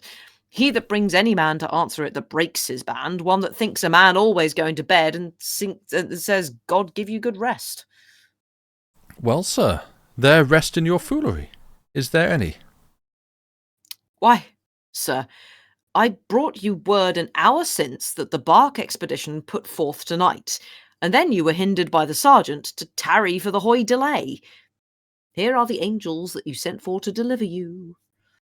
The fellow is distract, and so am I, and here we wander in illusions. Some blessed power deliver us from hence.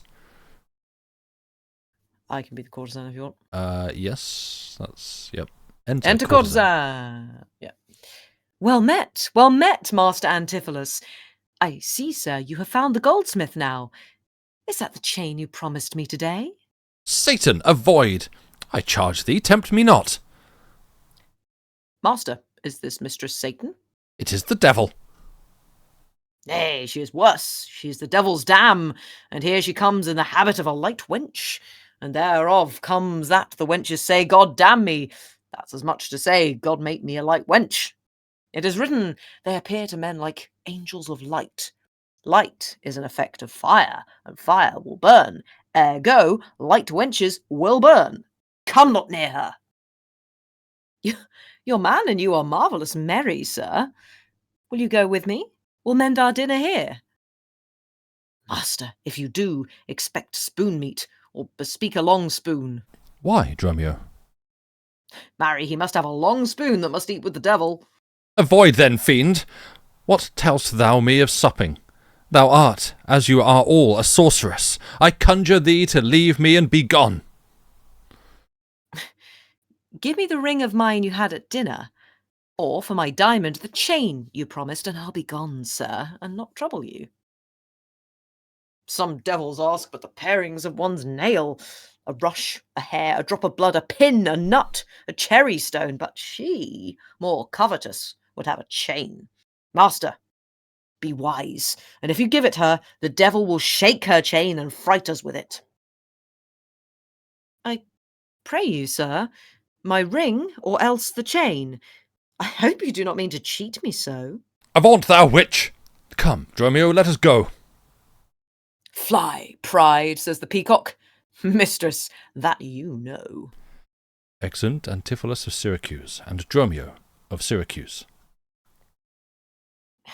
Now, out of doubt, Antipholus is mad, else he would never so demean himself.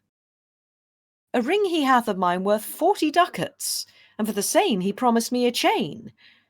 With one and other he denies me now. The reason that I gather he is mad. Besides, this present instance of his rage is a mad tale he told today at dinner, of his own doors being shut against his entrance. Belike his wife, acquainted with his fits, on purpose shut the doors against his way.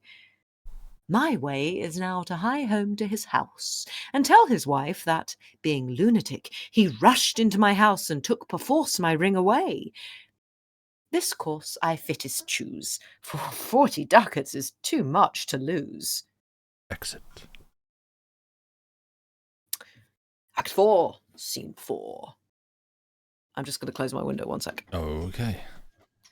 Yes, who are you so wise in the ways of science? She's a witch, burn her. Return. Welcome back. Right. Enter Antipholus of Ephesus and the officer. Ephesus, whatever his name. I don't know. Fear me not, man, I will not break away. I give thee, ere I leave thee, so much money to warrant thee as I am rested for. My wife is in a wayward mood today, and will not lightly trust the messenger that I should be attached in Ephesus. I tell you, 'twill sound harshly in her ears. Enter Dromio of Ephesus with a rope's end. Here comes my man. I think he brings the money. How now, sir? Have you that I sent you for? Here's that, I warrant you, will pay them all. Where's the money? Why, sir, I gave the money for the rope. 500 ducats, villain, for a rope? I'll serve you, sir, 500 at the rate. To what ends did I bid thee hie thee home? To a rope's end, sir, and to that end I am returned. And to that end, sir, I will welcome you. Beating. Good sir, be patient. Nay, 'tis for me to be patient. I am in adversity. Good, now hold thy tongue. Nay, rather persuade him to hold his hands. Thou whoreson, senseless villain! I would I was senseless, sir, that I might not feel your blows. Thou art sensible in nothing but blows, and so is an ass. I am an ass indeed, you may prove it by my long ears. I have served him from the hour of my nativity to this instant, and have nothing at his hands for my service but blows. When I am cold, he heats me with beating. When I am warm, he cools me with beating. I am waked with it when I sleep, raised with it when I sit, driven out of doors with it when I go from home, welcomed home with it when I return. Nay, I bear it on my shoulders as a beggar wont her brat, and I think when he hath lamed me, I shall beg with it from door to door. Come, go along, my wife is coming yonder. Enter Adriana, Luciana, the courtesan, and Pinch. Mistress, respice finem, respect your end, or rather the prophecy like the parrot, beware the rope's end. Wilt thou still talk? Still beating him. How say you now? Is not your husband mad? His incivility confirms no less. Good Dr. Pinch, you are a conjurer. Establish him in his true senses again, and I will please you what you will demand. Alas, how fiery and how sharp he looks. Mark how he trembles in his ecstasy. Shall I do Pinch? Yeah. Give me your hand. Let me feel your pulse. There is my hand, and let it feel your ear. I charge thee, Satan, housed within this man, to yield possession to my holy prayers, and to thy state of darkness hide thee straight. I conjure thee by all the saints in heaven. Peace, doting wizard, peace! I am not mad. You. I'm also Adriana? Oh, damn it. Yep. Great. Oh, that thou wert not, poor distressed soul. You minion! You, these your customers? Did this companion with the saffron face revel and feasted at my house today, whilst upon me the guilty doors were shut, and I denied to enter in my house? O husband, God doth know you dined at home. Where would you have remained until this time, free from these slanders and this open shame? Dined at home? Thou villain, what sayest thou? Sir, sooth to say, you did not dine at home. Were not my doors locked up and I shut out? Purdy, your doors were locked and you shut out. And did not she herself revile me there? Sans fable, she herself reviled you there. Did not her kitchen maid rail, taunt, and scorn me? Certes she did. The kitchen vestal scorned you. And did not I in rage depart from thence? In verity you did. My bones bear witness that have since felt the vigour of his rage. Is good to soothe him in these contraries? It is no shame. The fellow finds his vein, and, yielding to him, humours well his frenzy. Thou hast suborned the goldsmith to arrest me. Alas, I sent you money to redeem you, by Dromio here, who came in haste for it. Money by me? Heart and goodwill, you might, but surely, master, not a rag of money. Went'st thou not thou to her for a purse of ducats? He came to me, and I delivered it. And I am witness with her that she did. God and the rope maker bear me witness that I was sent for nothing but a rope. Mistress, both man and master is possessed. I know it by their pale deadly looks. They must be bound and laid in some dark room. Say, wherefore didst thou lock me forth to-day, and why dost thou deny the bag of gold? I did not, gentle husband, lock thee forth. And, gentle master, I received no gold. But I confess, sir, that we were locked out. Dissembling villain, thou speakest false in both. Dissembling harlot, thou art false in all, and art confederate with a damned pack to make a loathsome abject scorn of me. But with these nails I'll pluck out these false eyes that would behold in me this shameful sport. Enter 3 or 4 and offer to bind him. Strives. Oh, bind him, let him not come near me. More company. The fiend is strong within him. Ay me, poor man, how pale and wan he looks. What? Would you murder me? Thou jailer, I am thy prisoner. Wilt thou suffer them to make a rescue? I'll be officer. Mm-hmm. Masters, let him go. He is my prisoner, and you shall not have him. Go, bind this man, for he is frantic too. Oh, for God's sake. They offer to bind Dromio of Ephesus. Ephesus, God. What wilt thou do, thou peevish officer? Hast thou delight to see a wretched man do outrage and displeasure to himself? He is my prisoner. If I let him go, the debt he owes will be required of me. I will discharge thee ere I go from thee. Bear me forthwith unto his creditor, and, knowing how the debt grows, I will pay it. Good Master Doctor, see him safe conveyed home to my house. Oh, most unhappy day. Oh, most unhappy strumpet. Master, I am here entered in bond for you. Out on thee, villain! Wherefore dost thou mad me? Will you be bound for nothing? Be mad, good master, cry the devil! God help poor souls, how idly do they talk. Go, bear him hence. Sister, go you with me. Exeunt all but Adriana, Luciana, officer, and courtesan. Say, now, whose suit is he arrested at? One Angelo, a goldsmith. Do you know him? I know the man. What is the sum he owes? 200 ducats. Say, how grows it due? Due for a chain your husband had of him. He did bespeak of a chain for me, but had it not. When, as your husband, all in rage today, came to my house and took away my ring, the ring I saw upon his finger now, straight after did I meet him with a chain. It may be so, but I did never see it. Come, jailer, bring me where the goldsmith is. I long to know the truth hereof at large. Enter Antipholus of Syracuse with his rapier drawn, and Dromio of Syracuse. Was I Luce? Who was Luce? I think you were. Okay. God, for thy mercy! They are loose again!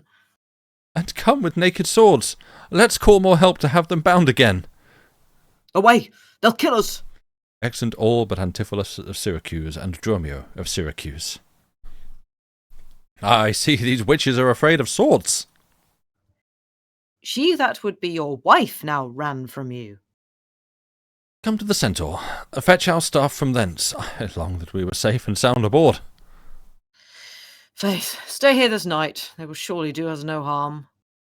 You saw they speak us fair, give us gold. Methinks they are such a gentle nation that, but for the mountain of mad flesh that claims marriage of me, I could find in my heart to stay here still and turn witch. I will not stay tonight for all the town. Therefore, away to get our stuff aboard. Excellent.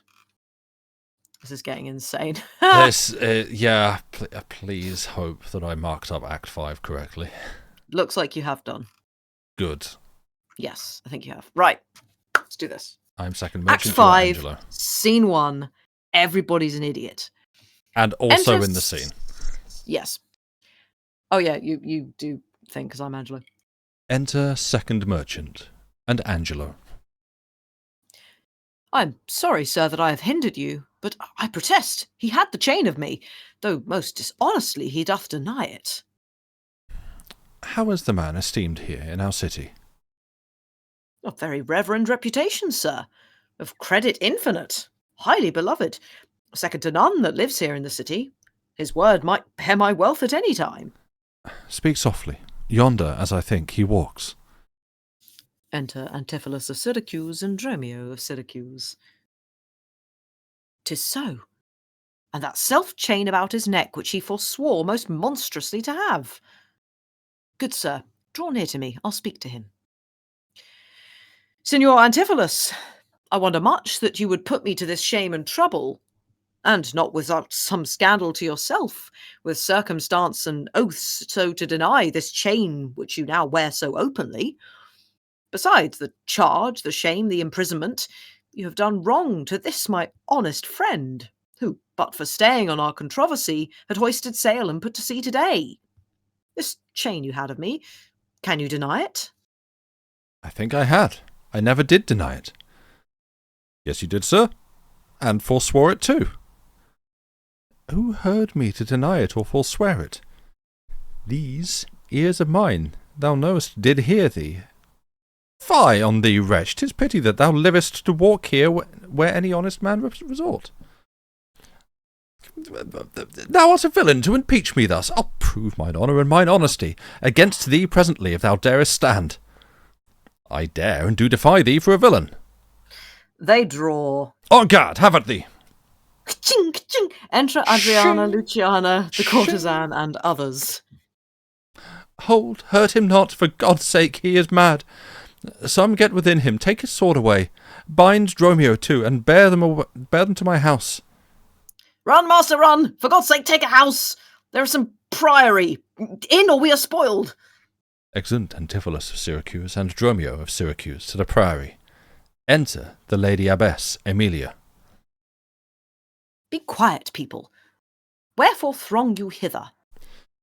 To fetch my poor distracted husband hence. Let us come in, that we may bind him fast and bear him home for his recovery. I knew he was not in his perfect wits. I'm sorry now that I did draw on him.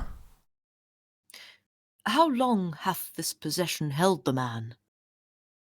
This week he has been heavy, sour, sad, and much different from the man he was, but till this afternoon his passion ne'er brake into extremity of rage.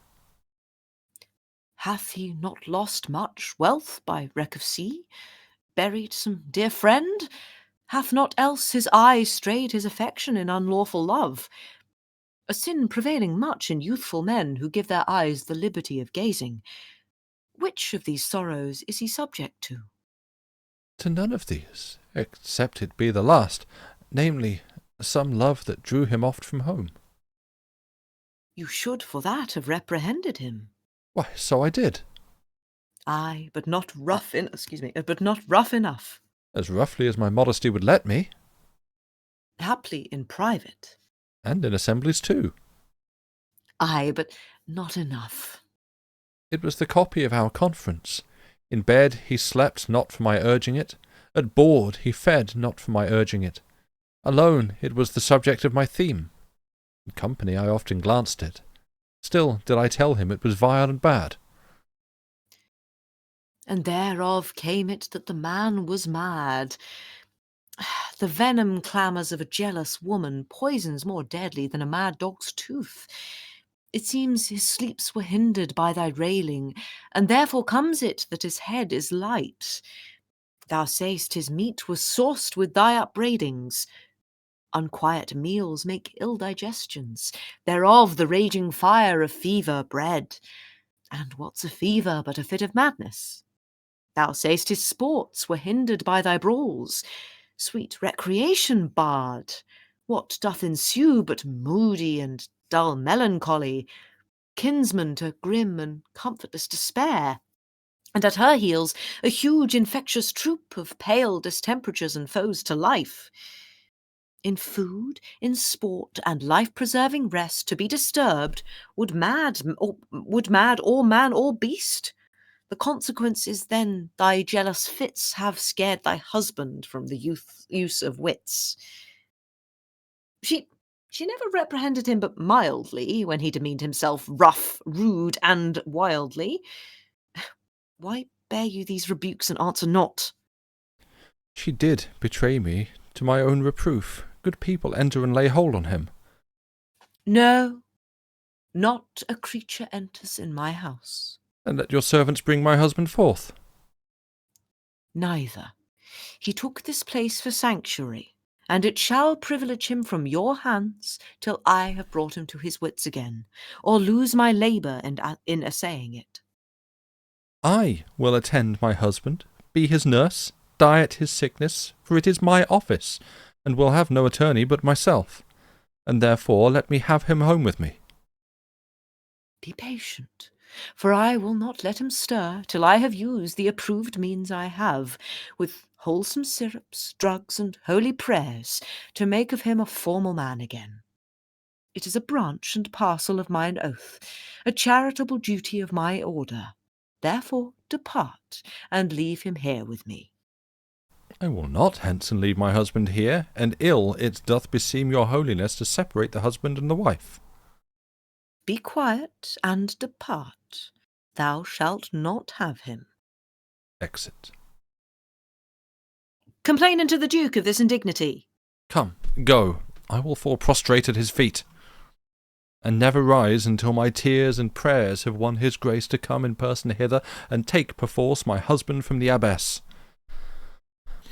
By this, I think the dial points at 5. Anon, I'm sure the Duke himself in person comes this way to the melancholy vale, the place of death and sorry execution behind the ditches of the abbey here. Upon what cause? To see a reverend Syracusian merchant, who, put unluckily into this bay against the laws and statutes of this town, beheaded publicly for his offence. See where they come. We will behold his death. Kneel to the Duke before he pass the abbey.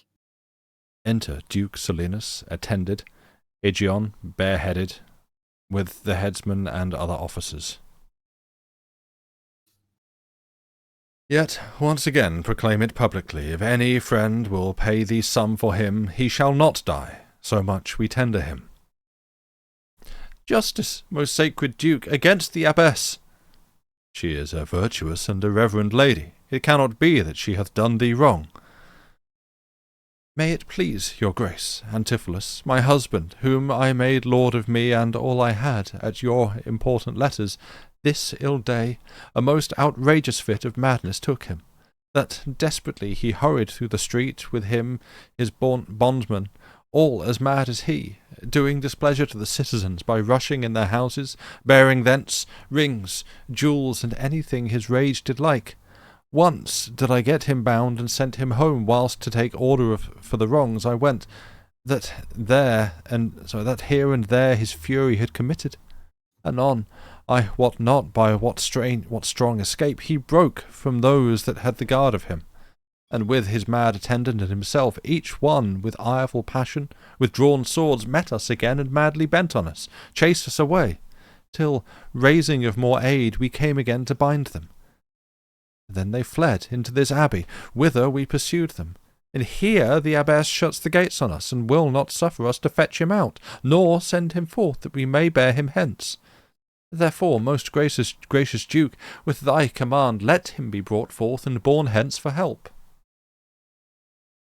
Long since thy husband served me in my wars, and I to thee engaged a prince's word, when thou didst make him master of thy bed, to do him all the grace and good I could.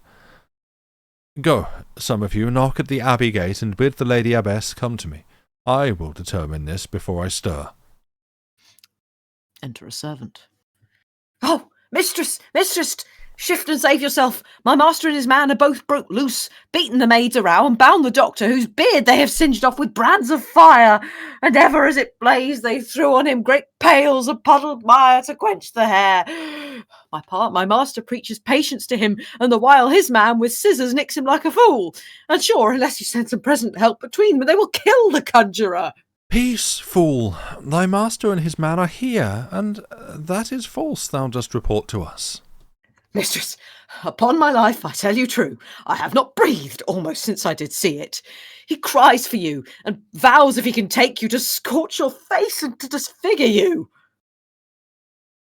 Ah. Hark, hark, I hear him, mistress. Fly, be gone. Come, stand by me, fear nothing. Guard with halberds. Ay, me, it is my husband. Witness you, that he is borne about invisible. Even now we housed him in the abbey here, and now he's there, past thought of human reason. Enter Antipholus of Ephesus, and Dromio of Ephesus. Justice, most gracious Duke, oh grant me justice, even for the service that long since I did thee, when I bestrid thee in the wars, and took deep scars to save thy life, even for the blood that then I lost for thee, now grant me justice. Unless the fear of death doth make me dote, I see my son Antipholus and Dromio. Justice, sweet prince, against that woman there, she whom thou gavest to me to be my wife, that hath abused and dishonoured me, even in the strength and height of injury. Beyond imagination is the wrong that she this day hath shameless thrown on me. Discover how, and thou shalt find me just.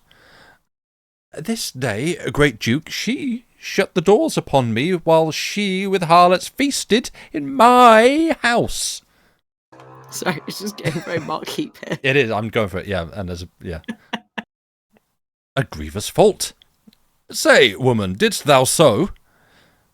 No, my good lord, myself, he, and my sister today did dine together. So before my soul, as this is false, he burdens me withal.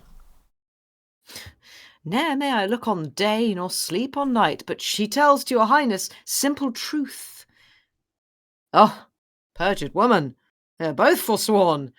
In this the madman justly chargeth them. My liege, I am advised what I say, neither disturbed with the effect of wine, nor heady rash, provoked with raging ire, albeit my wrongs might make one wiser mad.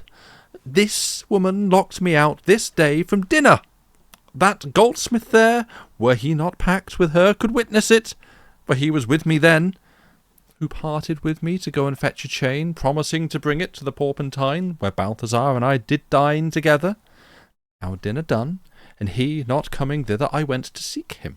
In the street I met him, and in his company that gentleman there did this perjured goldsmith swear me down that I this day of him received the chain, which, God he knows, I saw not. For the which he did arrest me with an officer. I did obey, and sent my peasant home for certain ducats. He with none returned. Then fairly I bespoke the officer to go in person with me to my house. By the way we met my wife, her sister, and a rabble more of vile confederates. Along with them they brought one Pinch, a hungry, lean-faced villain, a mere anatomy, a mountebank, a threadbare juggler, and a fortune-teller. A needy, hollow-eyed, sharp-looking wretch, a dead-looking man, a pernicious slave, forsooth, took on him as a conjurer. And, gazing in mine eyes, feeling my pulse, and with no face, as 'twere outfacing me, cries out I was possessed. And altogether they fell upon me, bound me, bore me thence, and in a dark and dankish vault at home, there left me and my man both bound together, till, gnawing with my teeth my bonds in sunder, I gained my freedom, and immediately ran hither to your grace, whom I beseech to give me ample satisfaction for these deep shames and great indignities. My lord, in truth, thus far I witness with him, that he dined not at home, but was locked out. But had he such a chain of thee, or no? He had, my lord, and when he ran in here, these people saw the chain about his neck. Besides, I will be sworn these ears of mine heard you confess you had the chain of him, after you first forswore it on the mart, and thereupon I drew my sword on you.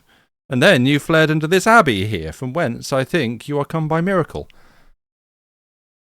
I never came within these abbey walls, nor ever didst thou draw thy sword on me. I never saw the chain, so help me heaven! And this is false you burden me withal. Why, what an intricate impeach is this! I think you all have drunk of Circe's cup. If here you housed him, here he would have been. If he were mad, he would not plead so coldly. You say he dined at home. The goldsmith here denies that saying. Sirrah, what say you? Sir, he dined with her there, at the Porpentine. He did, and from my finger snatched that ring.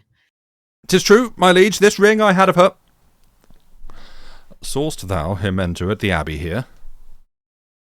As sure, my liege, as I do see your grace. Why, this is strange. Go call the abbess hither. I think you are all mated or stark mad. Exit 1 to abbess. Most mighty duke, vouchsafe me speak a word.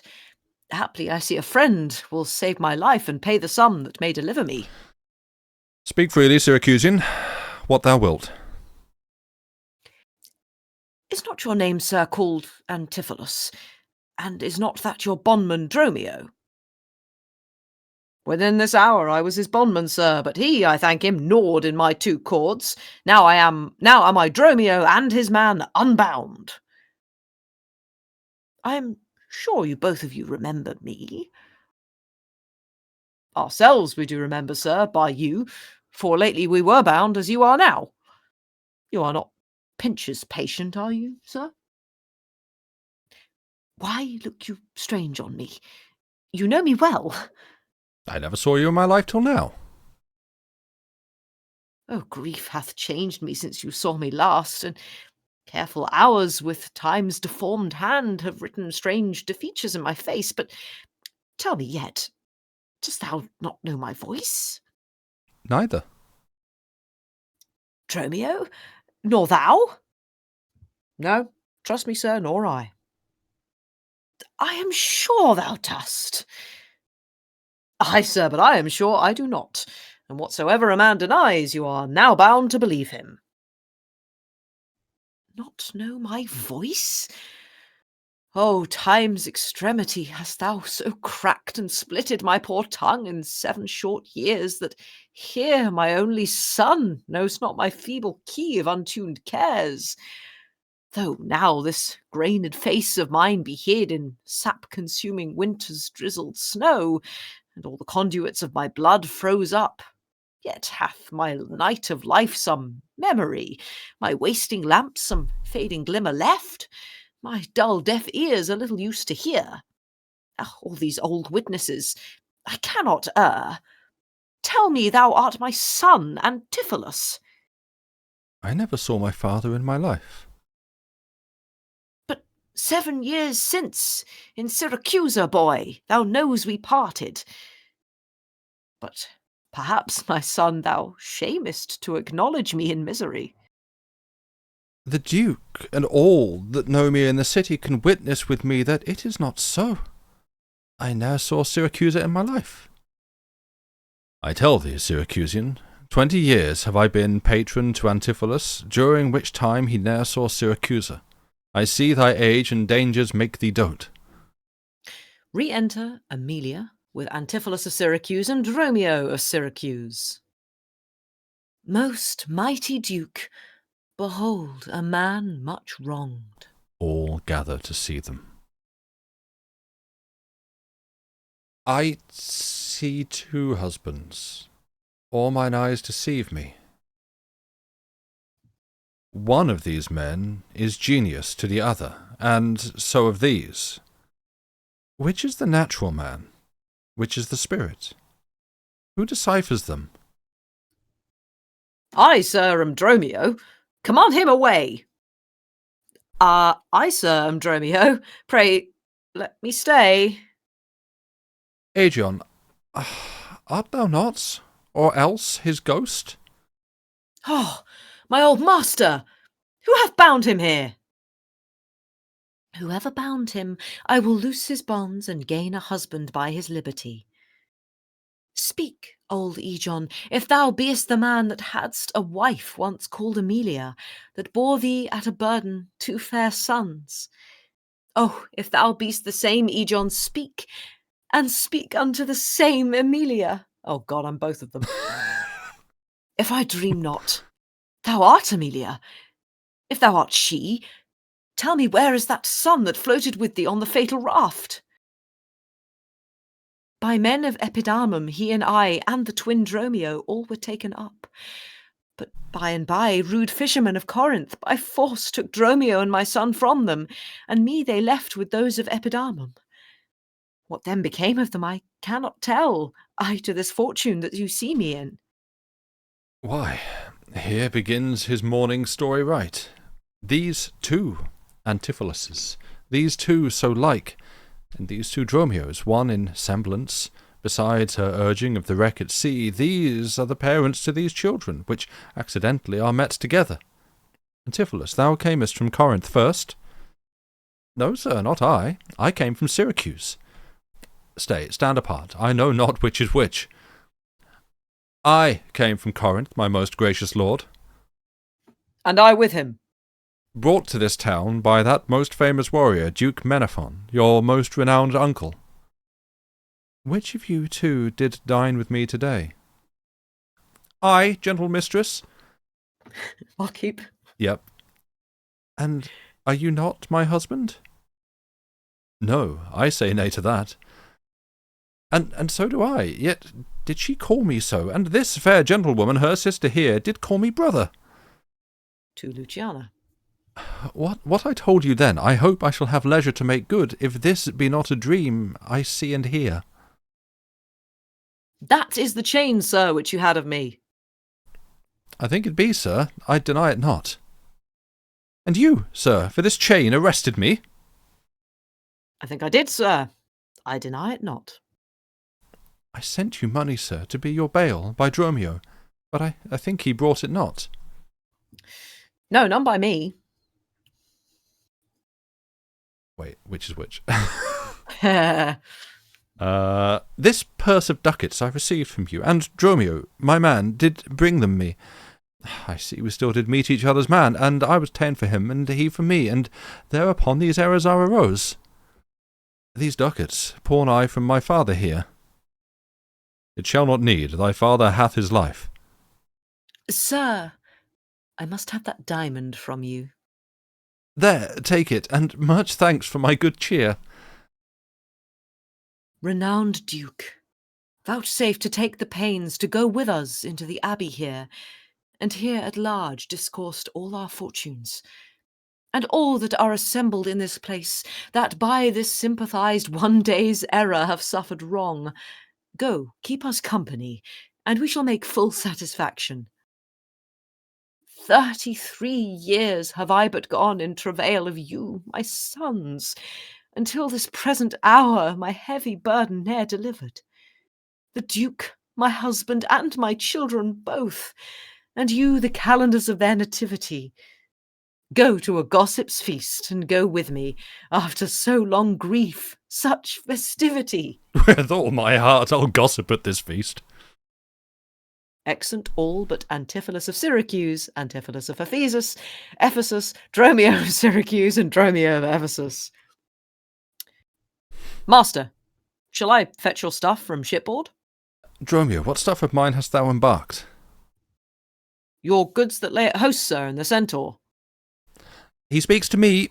I am your master, Dromio. Come, go with us. We'll look to that anon. Embrace thy brother there. Rejoice with him. Exeunt Antipholus of Syracuse and Antipholus of Ephesus. Oh no, I'm talking to myself now. Yep. No, you don't. Have fun. Take us out. There is a fat friend at your master's house that kitchened me for you today at dinner. She now shall be my sister, and not my wife. Methinks you are my glass, and not my brother. I see by you I am a sweet-faced youth. Will you walk in to see their gossiping? Not I, sir. You are my elder. That's a question. How shall we try it? We'll draw cuts for the senior. Till then, lead thou first. Nay, then, thus. We came into the world like brother and brother, and now let's go hand in hand, not one before another. The end. Yay!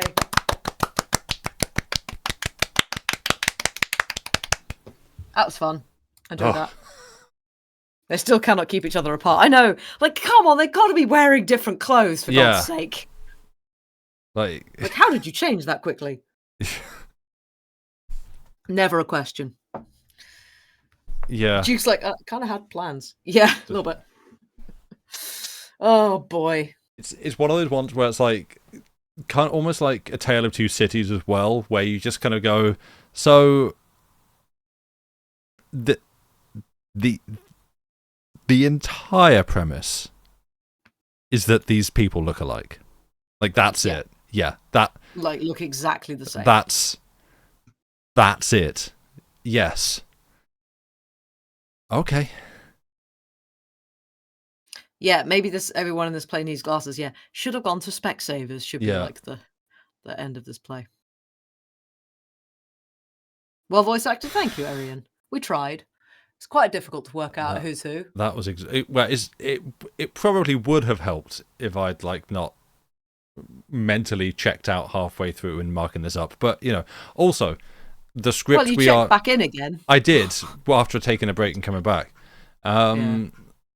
Also, this script that we are reading from did have like just a couple of errors. Yeah, I'm curious how it was actually made. Chiltern Shakespeare Company, I see you. So like that. There were a couple of times where there were like some stage directions that weren't marked out as stage directions, which we avoided reading in the character's voice, but a couple other lines that like weren't correctly marked up and attributed to the correct character and stuff. So that was that was exhausting but fun. Probably would help you looking at the script. Yeah, it's kind of impossible to follow with just two people. Yeah. But I hope it was fun. Yeah, I hope you enjoyed the farce. It was masterfully done. I don't think that's we appreciate the compliment, Andy Vance, but I'm not sure masterfully is necessarily how it was done. You flatter us. Did you? Oh yeah, Lady Mastotti said you like the Foley sounds. Yeah. Oh yeah. Yeah, we realized halfway through, it was like, oh yeah, beating him. We don't need to say that. Just there's just like punching sounds, I guess. Oh. Yeah. Poor old Dromio just gets beaten up. Yeah. Both of them. Yeah.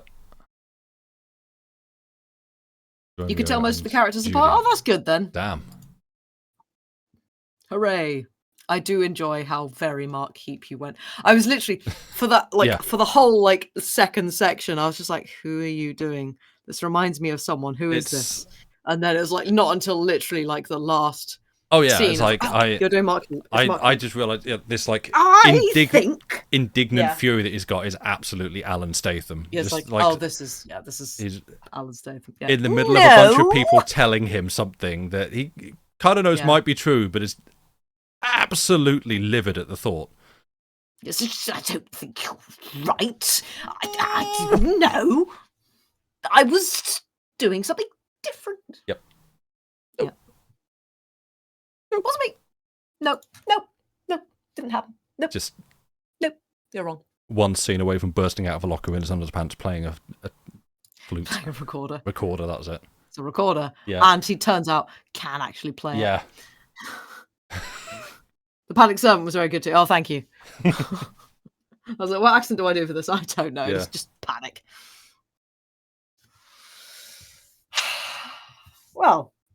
Don't ask me to write a summary of that, because there were still some bits that I don't really understand why, Aegeon was due to be executed just for, turning up, and then everyone's like, oh. Yeah, basically, he was the wrong nationality. He turned out, and it was like, yeah, you shouldn't be here. Sorry, but any of your nationality we kill. Right. But then at the end, they're like, oh, but also there's this weird situation going on, so... Yeah, I know. There's no kind of, pardon there. Oh, well, I think they pay his maybe they pay him off. Yeah, I guess we get that squared away, and it's like, oh yeah, no, we've got the bounty. Like, it's all just a big misunderstanding, sir. We won't execute you today. Yeah. Like, I could have died. Yeah. They were like going to kill me in a couple. Isn't this a silly situation? I was going to die. Yeah. Hey. That's funny. Light it up. It's all good out of pub food drink. Yeah.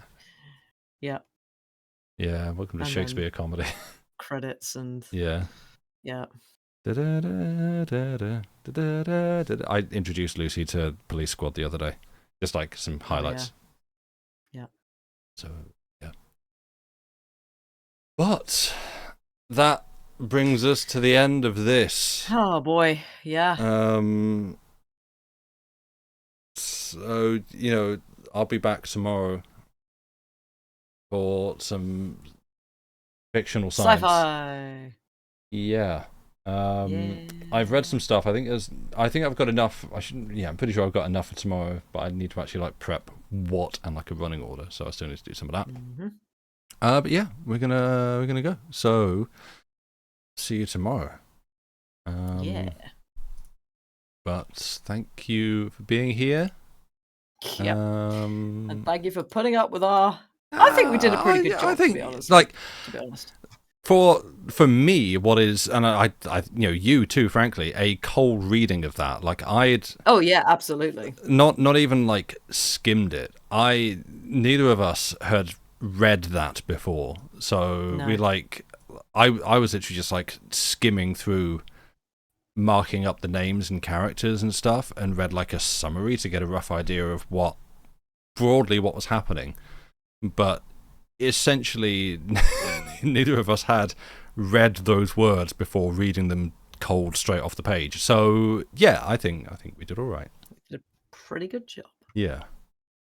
You're not just being nice. We both did really good. Thank you, Andy. That's very kind of you. Yeah. Next We're year, getting better at this whole voice acting thing, aren't we? Yeah, it seems like. Just don't ask me to Maybe we should be actual Shakespearean actors. No, good grief! No, because you have to learn that stuff. Reading it off a page, I would not. Yeah, I think you'd be good at memorizing all the voices on Thursday. But oh God, yes! What? Yeah, I forgot how many different voices we were doing for the Adventure Time stuff. Oh, we're gonna have a great time on Thursday. Oh grief! Oh no! Yeah, we get Dave as well. Yeah. See how many voices can Dave do? I mean, turns out a lot because DM. Yeah. Yeah, they've really skimped us on our costumes. Yeah, the purple sort of it's minimalist. Blobby. It's minimalist.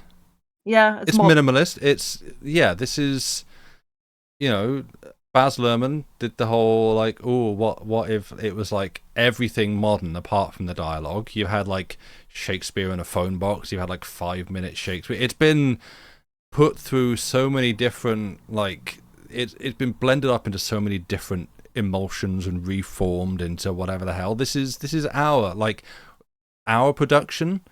The costumes don't distract you from the dialogue and the performance.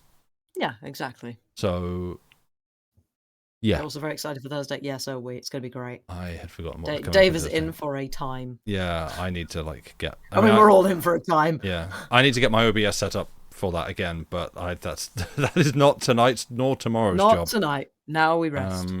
Yeah, for a bit. But yeah, we're gonna go. Thank you all for being here. For a week, episode 2. Exactly. You've been an audience.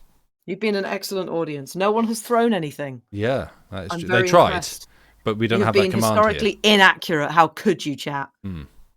Well, no. Again, they tried, but we didn't give them the power to do so. So yeah. Yeah, fair. Yeah. Everyone did try. That's true. Yeah, exactly. Caught you. Boo. Yeah. Perfect. There we go. And back to you. Right, we're going. Goodbye. Thank you all. See you tomorrow. Thank you all. Bye. Bye. Bye. Can I I can't no, I can't move anything around on No, okay, we're just going. Goodbye.